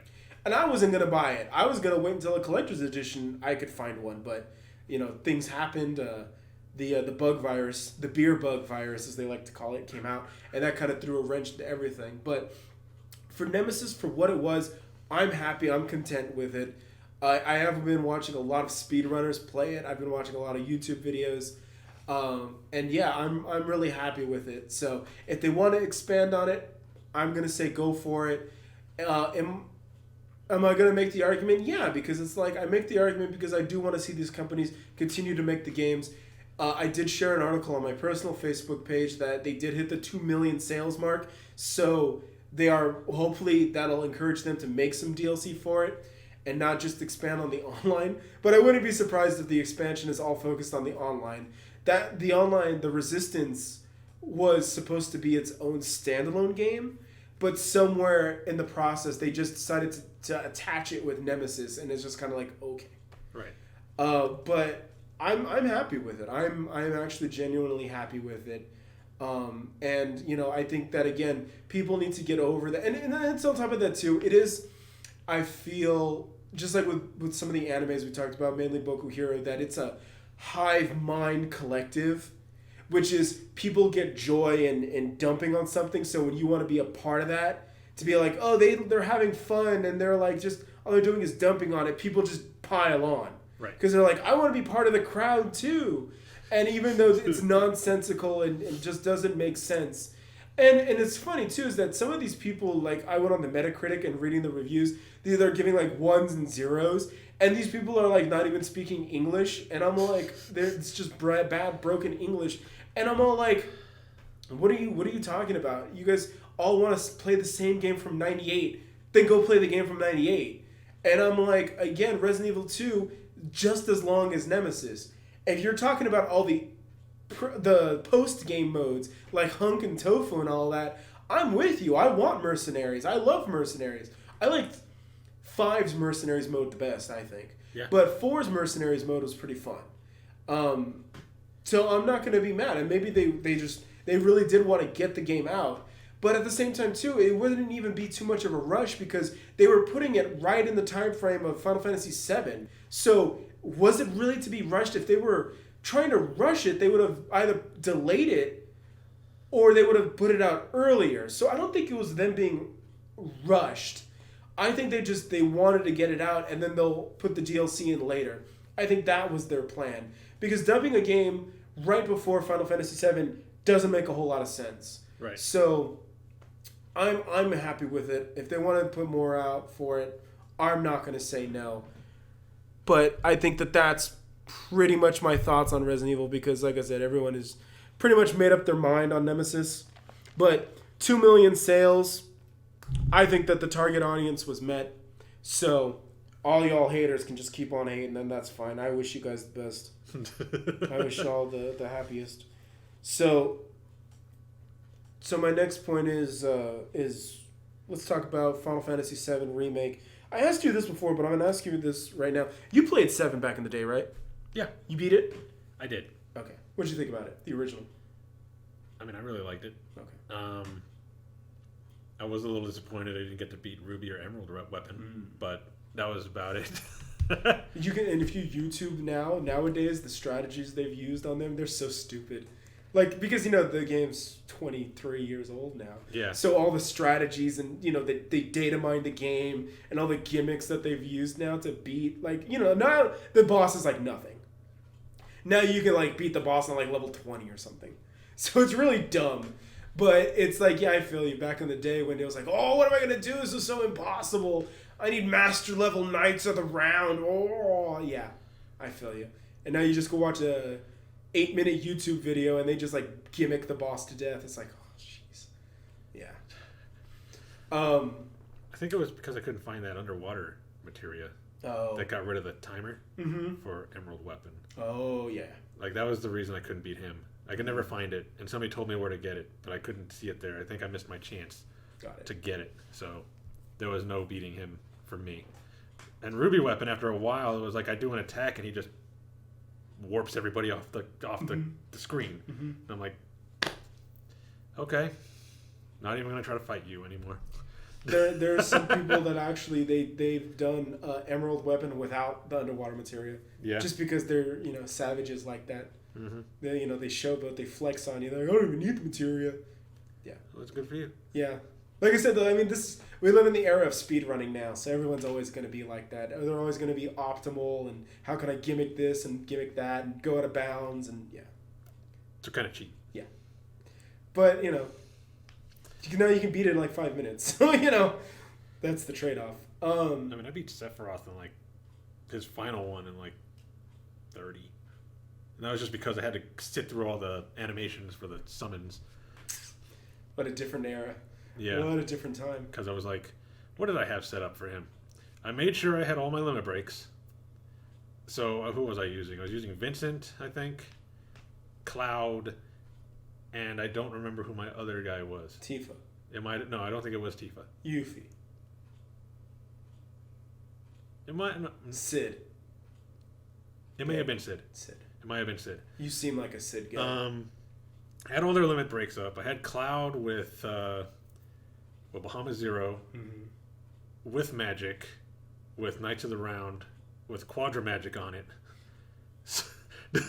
So it would play that 4 times, then do Bahamut Zero like 4 times, and then I would use my limit breaks, and then he would die.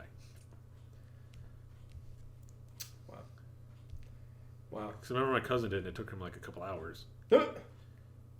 No, that's all because of the cutscenes. Well, to put it roughly, so I have not played Remake. So to begin with, I am not really a big fan of the episodic thing because we see how Square does with these things. Look at Kingdom Hearts. You know, Kingdom Hearts 2 came out like what, 2004, 2005? And look how long it took for them to get to 3. So I'm not really feeling this whole break it up into episodes. Look how long it took for Remake to come out, you know? The opening cutscene of Cloud in Final Fantasy VII, that was demo tech for PlayStation 3. That was like 2006. Yeah. And so look how long it took for Remake to come out. So, yeah, I'm not too keen on this whole episodic thing. So I was already kind of on edge about it. So at the same time, I'm like in the same boat. You know, everyone grew up with 7, man. Everyone around our age, 7 was the talk of our school. It came out when we were about in middle school, but even when we got into high school, people still talking about it. And that's saying that while we were in high school, 3 more Final Fantasy games all came out. 8, 9, and 10 all came out while we were in high school. And we were still talking about 7. So that tells you the impact it had on video games and the video game industry. So I'm still at some point going to play it. I just don't want to play it in episodes. You know, when we did it back in 97, we went through it. Disc 1, 2, 3. We just went through it. And that's kind of where I'm at. I don't want to wait. I just want the whole story. But I have been watching people stream it because when it came out, they were getting early copies of it. Yeah. They were like, I'm playing Nemesis. Okay, I'm going to stop playing Nemesis now and play my early copy from Square Enix. Thanks, Square. And then they just started streaming it. So, yeah. So, it's good. But, so the thing is that the first game, obviously everyone knows by now, that it's entirely the first area or the first city of Midgar. And that's a 40-hour, 50-hour game now, entirely within Midgar. Which is cool, because you can kind of see, like with Advent Children, when that movie came out, that the city of Midgar has a lot more depth than what they could do or what they showcased in the PS1 game. Like, there was really a whole city in there. And so, I can get and respect why they would want to do that. The thing is, and this is also kind of has me intrigued or, I don't know, curious or what I can really describe it as, but it makes me raise an eyebrow, is that now it's been coming out that when Resident Evil 2 and Resident Evil 3 came out, right? Yeah. They were not called officially in the titles Resident Evil 2: Remake. Final Fantasy VII is. Final Fantasy VII: Remake or Final Fantasy VII Remake is called that because spoilers. It's different. It is different. Apparently it comes out that Remake is the way it is because they are actually remaking the story. Like, from the beginning, Wedge, Jesse, and Biggs apparently all survive. Oh. See what I mean? So now it's like, and now what they're saying is that this is because this is some sort of the rumor, I can't confirm this, I cannot confirm this. The rumor that I've gotten, or people have been telling me, is that Sephiroth apparently crossed dimensions, and so this is an alternate dimension. Where the stories are going to be told differently. And so, remake actually means the story is being remade. Sephiroth is remaking the universe. Don't know what, maybe what, Jenova sent him across the dimension, like, save the world. Who knows? Who cares? But that's why, because it was interesting that it's not called Resident Evil 3 Remake. It's just called Resident Evil 3. Maybe 2020 or PS4, right? Yeah. But Final Fantasy VII keeps the remake in its actual title. That's why people abbreviate it as FF7R. Because the remake actually is the big Japanese thing of, oh, it's remake because that's what we're actually doing. Get it? How meta. Ha ha ha, you know? So that's why remake is a part of the official title, is they are literally remaking the game. They're changing things up. And you saw it from the demo. In the demo, when they blew up the Mako reactor, all they did was just kind of blow up the furnace. But then the Shinra president blows up the whole reactor just to kind of pin it on Avalanche. And I'm like, that's why I said it right at the gate. I'm like, why was that necessary? The people love Shinra. That would be like, Google makes a wind farm and everyone loves the wind farm. But then there's a bunch of people who like work at the electric power plant and they're like, yo, this wind plant is really wrecking us. We're losing money and my livelihood is about to go out. So then they go and they sabotage the wind power plant. But then Google blows up the wind power plant to make the electric power plant look bad.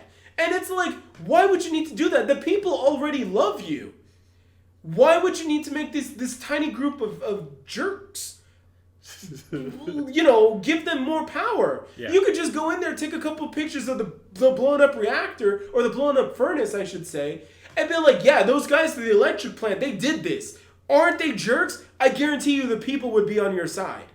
You don't need to nuke the whole thing to be like, look how much of a jerk these guys are. They would have been called jerks just with a small level explosion. Right. So that really confused the hell out of me. Like, what was the point of that? You already had the people on your side. They don't like these eco-terrorists. What are you doing? It was really absurd. That really made me, like I said, so they are literally remaking the whole thing. They're remaking the whole thing. And that was one of those things when we were playing it the first time we didn't really think a whole lot of. Because we were just like, oh yeah, they just blew up the plant. It's kind of like, okay, whatever. We move on with our days, right? But when you go back and actually think about it in the grand scale of things in the retrospect, it's like, they kind of did blow up an entire reactor. What if there were like employees in there and all the other people, that now don't have electricity and all of that? And it was the same thing too when they destroyed the plate, right? And it was like Reno came and he set the bomb and he killed thousands of people. The Turks are mass murderers and yet people still cosplayed Reno like, I like him, he's such a bad boy. No, he's a mass murderer, you insane psychopath. What is wrong with you? They idolize Reno, and I'm like, what is wrong with you? He just killed thousands of people. Granted, yeah, it's at the orders of somebody else, but he was still the one who could be like, nah, I don't want to do that. That's kind of a jerk move. So, yeah, you don't really think about these things back, 20 years ago. You didn't think about this. But yeah, they were both really bad people. But it's kind of like Square, like when they were doing this, they were like, yeah, we really don't want to make Avalanche look bad, like Cloud, Barrett, Tifa, and Ares, but I don't want to make them look bad. So let's just make Shinra look worse. And it's like, well, they were already bad. We know that. So they just wanted to really amp up the villainness of them. And there was no Catalina to kind of, but yeah, they just really cranked up how much of a douchebag Shinra was. And I was like, it was, from a storytelling standpoint, it didn't make sense to me. It just really didn't make sense. You're a big evil corporation, but the people don't know you're evil. You've infiltrated every aspect of the normal person's lives. And they have that scene, too, when they're on the train in the remake. And they're just, the Shinra employees are on the train, too. And they're just like, you guys are jerks. You guys are ruining it for the rest of us. We're hardworking civilians. And then Barrett gets in dude's face and goes, "Arr!" And the dude runs away. And I'm like, yeah, that's going to convince him. So it's like that. It's like Shinra as a giant evil corporation has the people on their side, and it's just kind of like counterintuitive to what their actions are, and it just baffles the hell out of me. But that's what Square's going for. They are literally them remaking FF7 completely and utterly. In some aspects, it's good. Like I said, the expansion of Midgar, great. I think that that's wonderful. But I think that this is going to have bigger ramifications because the remake subtitle means that now when they go out, when you get out into the whole world, they're about to consolidate that bitch. There's going to be huge things that are cut out. That's a lot of people's complaint with Nemesis. They're like, well, they cut this, and then they cut that out, and they cut that out. And I'm like, yeah, because it didn't make sense. It's like, you're in the middle of a zombie apocalypse being chased by the Nemesis. Quick, let me do this water puzzle. That doesn't make sense. If they cut that out, that makes sense. And I get it. Resident Evil, that was their gimmick, is they had puzzles. Right. And, there was shooting, and then there were puzzles. I get that. But in terms of, like, breaking up the action and the suspense, so you just solve this gem puzzle doesn't make a lot of sense. But Square, apparently, they just got a pass because they're like, oh, well, it's Square, it's Final Fantasy VII. But they're about to cut out a bunch of stuff, guys. The world map is about to be very, very short. I honestly don't even think they're about to give you a world map. Like, you know, when you left Midgard, you went to the next town of Calm. I don't think that's going to happen. And it also doesn't help either that they were telling Cloud and Tifa's story through flashbacks. So I wouldn't be surprised if scenes like them in the live stream is going to be cut out, because that's just going to be told through, like, in your head flashbacks. So they're about to shrink the world massively. The giant world that was in the PS1 where you needed an airship and cross the ocean, I think that's gone. They're going to be holding your head. The exploration basically is about to be gone. I think they're about to cut that all out. And they'll be like, what? It's a remake! It's a new world! It's an alternate universe! So if people were getting butthurt over cut content in Resident Evil Nemesis, and that's saying that they actually did introduce new areas in Nemesis. I think they're about to do that same thing here in Final Fantasy VII. I don't know if people are gonna give them a pass. I think that just like with Resident Evil 2 remake, how everyone was like, "Oh, this is such a great game," and it really gave people gave Capcom a lot of goodwill from that. I think that's the same thing that's about to happen here. Is 7 Remake is being well received, people are loving it, and it looks like a great game, I'm sure it's fine. But for the next one, people's expectations are going to be way too high, and when it happens, and they're like, wait, they literally just started me like in the middle of the game. Like we're already like at the Temple of the Ancients or something, at the ancient village. People are going to be like, where's the rest of the game? It's going to be like really like that. I wouldn't be surprised if the new game opens and we're already going to Junon, which is where you took the ship to get to the other continent. I wouldn't be surprised if that happens. Like they're about to cut out huge chunks of the game. It's a remake. That's what the subtitle means. And we'll see. We'll see if people that are complaining about Resident Evil Nemesis, and they're the same crowd, let's be honest. Same guys that play Resident Evil, same guys that play Final Fantasy VII. They're all the same. And Final Fantasy VII fans are like Dragon Ball Z fans. Even the most casual of normie has played 7 or knows 7 or knows someone that's played 7 or they watch their sibling play 7. They know 7. So even if they're not a weeb and at any level, they know 7. So that's the same thing that's about to happen. I want to see them complain when huge chunks of 7 got cut out for remake. Let's see if they complain as hard as they're complaining now. Because I'm telling you that's what's going to happen. They're consolidating the game. That's why it's called. They put that little subtitle there, and no one really understood what it meant. But now that Sephiroth is a dimension-hopping time traveler, they're gonna cut out huge chunks of the game now. So we'll see. And then you're just gonna be in a village, and then you'll be like, hey, my materia's gone. Oh, it's Yuffie, and that's how Yuffie gets introduced. There you go. So we'll see. We'll see how people react. I honestly think people are going to be really, really butthurt. And like I said, Capcom and Square, they're very similar. They're both very Japanese companies. And they're both kind of like in the same mind space too, where it's like, what are they releasing? Only the games that they know are going to sell. Where's another Bushido Blade? Where's another Einhander? Where's another Vagrant Story? Where are they? None of them. They tried doing Dissidia, no one was feeling it, so they just abandoned the project. So. Yeah. Well, like I said, I'm all about equality, man. Equal treatment.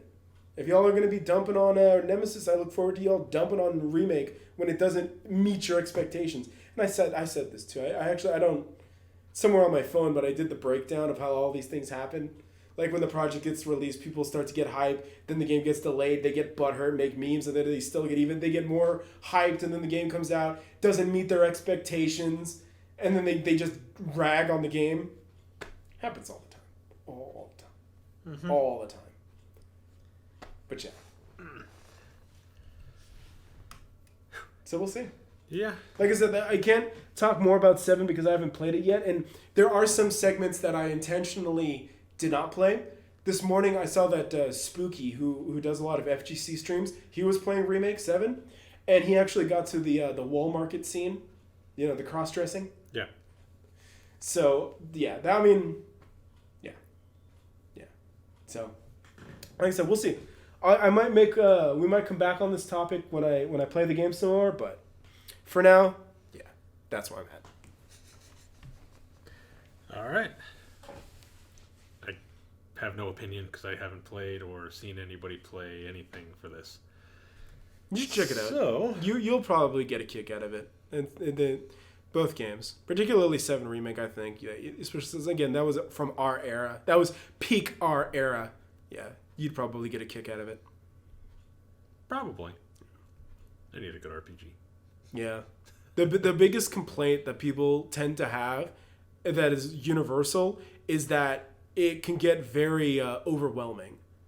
Like if you haven't been playing Devil May Cry style games, like you're literally button mashing because that's just how you play. You button mash, but at the same time, you have to be ready to hit triangle to open the commands menu, to choose a magic spell or use a potion or to use an ability, because they're not like shortcuts. They're not like, or I don't know if you can assign shortcuts, but there's not like hotkeys. Right. You know, like you can't just hit R2 and just automatically go into an ability, right? You can't assign an ability to a button. So you have to go into the menu in the middle of a combo to select it. Plus the animation continues to play. If you're in the middle of a swing, the command that you've chosen won't start until the end of your attack. So you got to wait for that, and sometimes you'll be interrupted, and yeah, it's a lot. And plus there's also evasion roll, so you got to command, and then there's proximity attacks. So if you can play the game essentially without getting hit, because you have to evade and you can avoid the enemy's attack by getting out of the way, but it's a lot of timing. Mm-hmm. But it's hard to be timing when you're trying to juggle that, and then you have to juggle the other characters too. And Barrett plays like a third-person shooter where it's like he locks on, but he also has to be at a distance. And Barrett's bullets can get blocked by the environment. Oh. So there's that, and then Tifa is always Tifa has to be in. Tifa's a beat 'em up, so she has to be up close. But at the same time too, some of her abilities can link. So you have to open the menu to do an ability, and then in the middle, like when she does her dive kick, she needs to do like uppercut, and then you need to go back to the menu to do dive kick, and then it does dive. Yeah, it can be really overwhelming if you're not used to that style of game. Right. For me, I'm like, oh, I'm down. Nothing I haven't done. But for some people, especially those people that are like more menu turn-based, and even like Kingdom Hearts players, this is way more than Kingdom Hearts was. So yeah, it could be a little overwhelming. That tends to be the most universal complaint about the game. But other than that, it seems to be pretty good. Like I said, they've been gaining a lot of goodwill from this game, but I think people are about to get super salty with part 2. I don't think they really understand what's about to come. And if they're complaining about, oh, this was cut, that was cut, in Nemesis, I can only imagine all the stuff that's about to be cut with parts 2 and part 3. So, we'll see. And then they also make the argument, too, that, well, we never really said how many parts we're going to make it. I was like, that makes it even worse. How you're going to have somebody play 7 40-hour games? Y'all can barely even do that for Kingdom Hearts. By the way, they trashed Kingdom Hearts 3. They utterly dumped it. Let me ask you, who's still talking about it today? Who's still talking about Kingdom Hearts 3? It just came out last year. Who's still talking about it? Was it last year? Yeah. I thought it was this year. No, it was last year. Yeah. It was the same as Devil May Cry 5, right? Mm-hmm. Yep. Okay. Yeah. And nobody's talking about it. Nobody cares. So, yeah. Yeah. Yeah. Okay. So, but yeah, like I said, I think it's still worth playing. It's just me griping because people are always like, they pick and choose what they want to complain about, but they're never consistent. So I'll always be there to be like, well, why aren't you doing this? I think that's whataboutism. But yeah. Is that what that's called? I think so. I don't know. But yeah, that's me. All right. Well. So, I mean, the last thing was I did want to talk about FGO, but at the same time, too, this has been going on very, very long. So I might actually do FGO talk for the next one. And on top of that, too, I kind of feel like I want to do a little bit more research. But I will say that, and this has kind of been going on in some of the groups, too, that the new character, the twins, are actually real life voice actors. They're actually real. So in the game, they're brother and sister, right? They're the twins. There's the Castor and Pollux, the Gemini twins. And so they actually got Uchida Maya and her real life brother to be the twins. And the internet meme is that they are actually BroCon, CisCon. And I'm just kind of like, no. But I was telling Roman this before we started recording that when I was looking up to see who was the voice actress, the third Google autofill option was Uchida Maya brother. And I'm like, oh boy. And I know I shared one of some very close fan art of them being like skinship. So I'm like, oh boy. Man. But I can't tell if that's for reals or if that's just internet memeage. So that's why it's kind of like, I wanna look more into this. Yeah. And then I was telling Roman offline too that there's a lot going on. So I kind of want to get my information straight before I go into this, and just be warned that when we do discuss this, there will be some spoilers. And that's kind of the other thing too. I think we should let just a little bit more time pass, and people kind of confirm everything and filter through it. Yeah. And then we'll talk about it, because this most recent Lost Belt chapter really dropped a lot of bombs. And yeah, and I kind of want to let the information sort out before we start talking about it, because I don't want to spread rumors or misinformation, or at least I want to get my information as accurate as possible, because again, the official translations might always change things up too. So right now he's going to pull a Holmes and be like, I'm going to wait till all the facts are out. Correct. Before I give my analysis. Yeah. Just know that I am not a fan of the twins because they beat up my girl Canis. So I'm was not, that in Atlantis? Yeah. Okay. Yeah. I'm not digging it. But we'll talk. We'll talk. Talk about that. And yeah, in the meantime, enjoy your Castor and Pollux memes. They are spicy. They're juicy. Yeah. Speaking of FGO, my final part to the playthrough of Lost Belt 1 for US will be out soon. There you go. Expect the almost 8-hour video. There you go. Did you recorded it? I recorded it. You did record it? I recorded all my whole playthrough. Dude, that Solari's piano. Yeah. That was good. You know, I when I first heard about Solari, I thought he was kind of a twat, but then actually learning what he went through and all that, I was like, wow. Oh, like I said, and I wrote this on Facebook, and I mean it. And what's funny is when we were talking about games like Final Fantasy VII, I am not actually a big JRPG music guy. No. Like, JRPG music tends to not do much for me at all.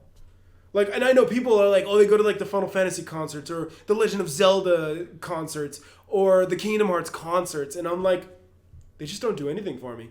But when they did the final thought, I found it under Ivan's like theme. Right.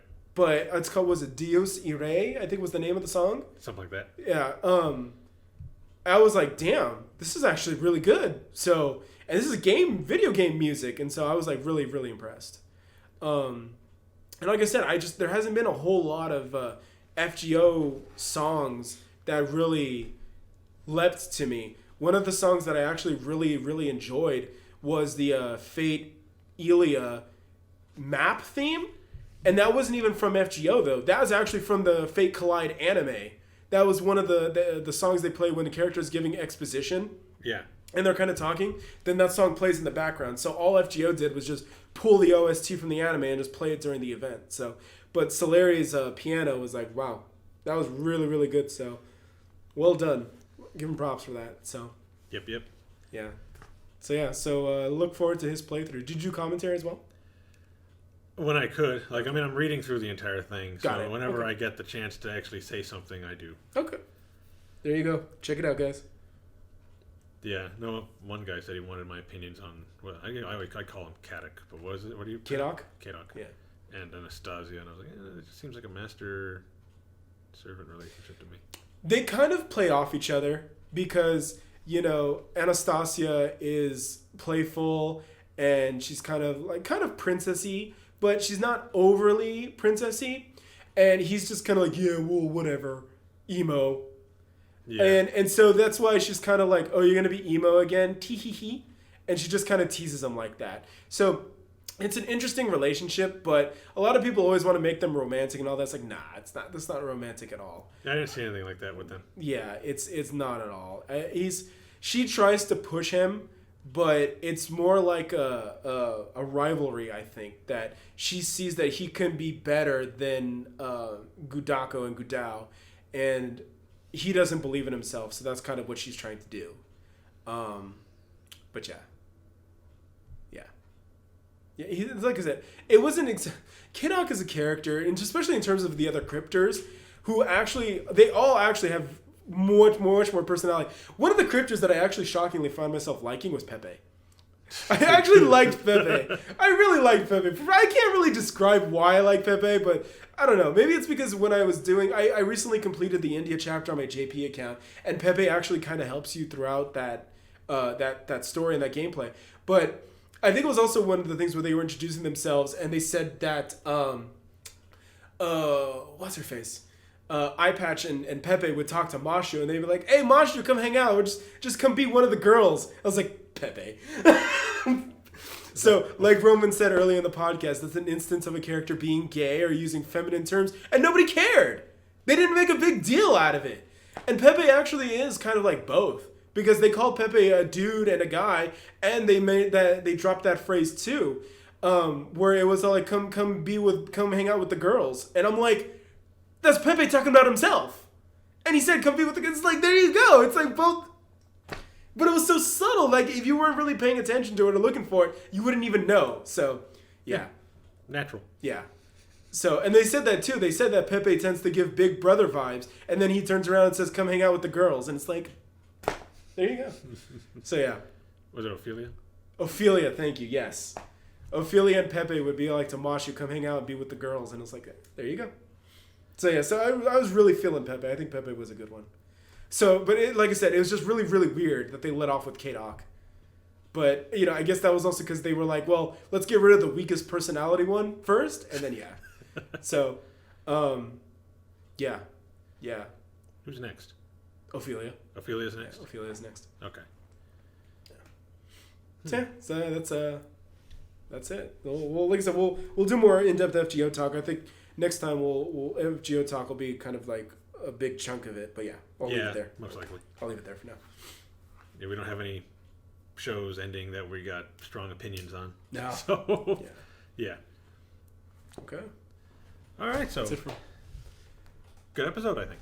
Yeah, it's more back to form. Like I said, I think we got a lot of stuff that's going on in terms of the anime, and we'll keep an eye out on video games and what's coming out. So I know Sakura Wars is coming out at the end of this month, so we'll see how that goes. And that's airing right now too. I don't know if you're watching that. No. Yeah, I'm gonna try to start getting into that too. So I think my list is right here actually. It's Princess Connect Redrive, which came out today, so I got to watch the second episode of that. I got Tower of God for Wednesday. I gotta start that. Listeners for Friday, which is I actually thought was a music anime, and is definitely not. Villainous, Arte, Which I also gotta start. Gal and Dino, which actually gives me Pop Team Epic vibes, but not as far as reference is. Like, because Pop Team Epic had a bunch of references.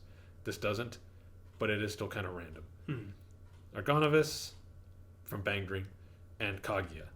So that's what I'm watching. Okay. That's a stack lineup. It's funny because I had people asking me, aren't you watching, Glipner or whatever that one is with that doll-like creature? And I'm like, nobody voted for it. It's like I had the poll up.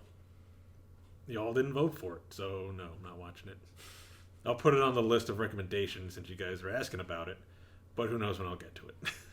Fair enough. Because I got a huge list, so... There you go, guys. Remember to vote. Are you going to do the poll again next season? I might. There you go. I might do it. Vote for this. You guys determine his fate, so make sure you make your voices heard. Yeah. See, ReZero should be coming out next season. Okay. And I know there was one other one that got pushed back to next season that was also pretty popular. But I don't remember the name. They'll come back. Oh. No. that one teen romantic comedy snafu was indefinite. Yeah. But I figure that's just till they figure out what's going on. Right. Before they announce a release date. Right.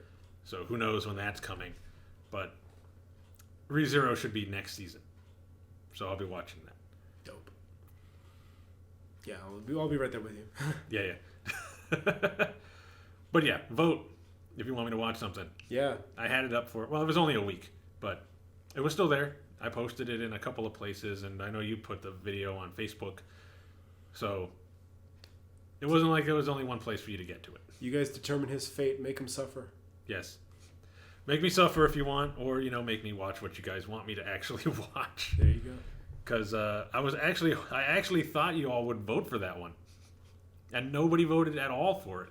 So I was surprised. I think Arte only got like 3 votes. Or something. Yeah, I saw the commercial or that preview with Tsunakarie, and on her own channel, actually, on YouTube.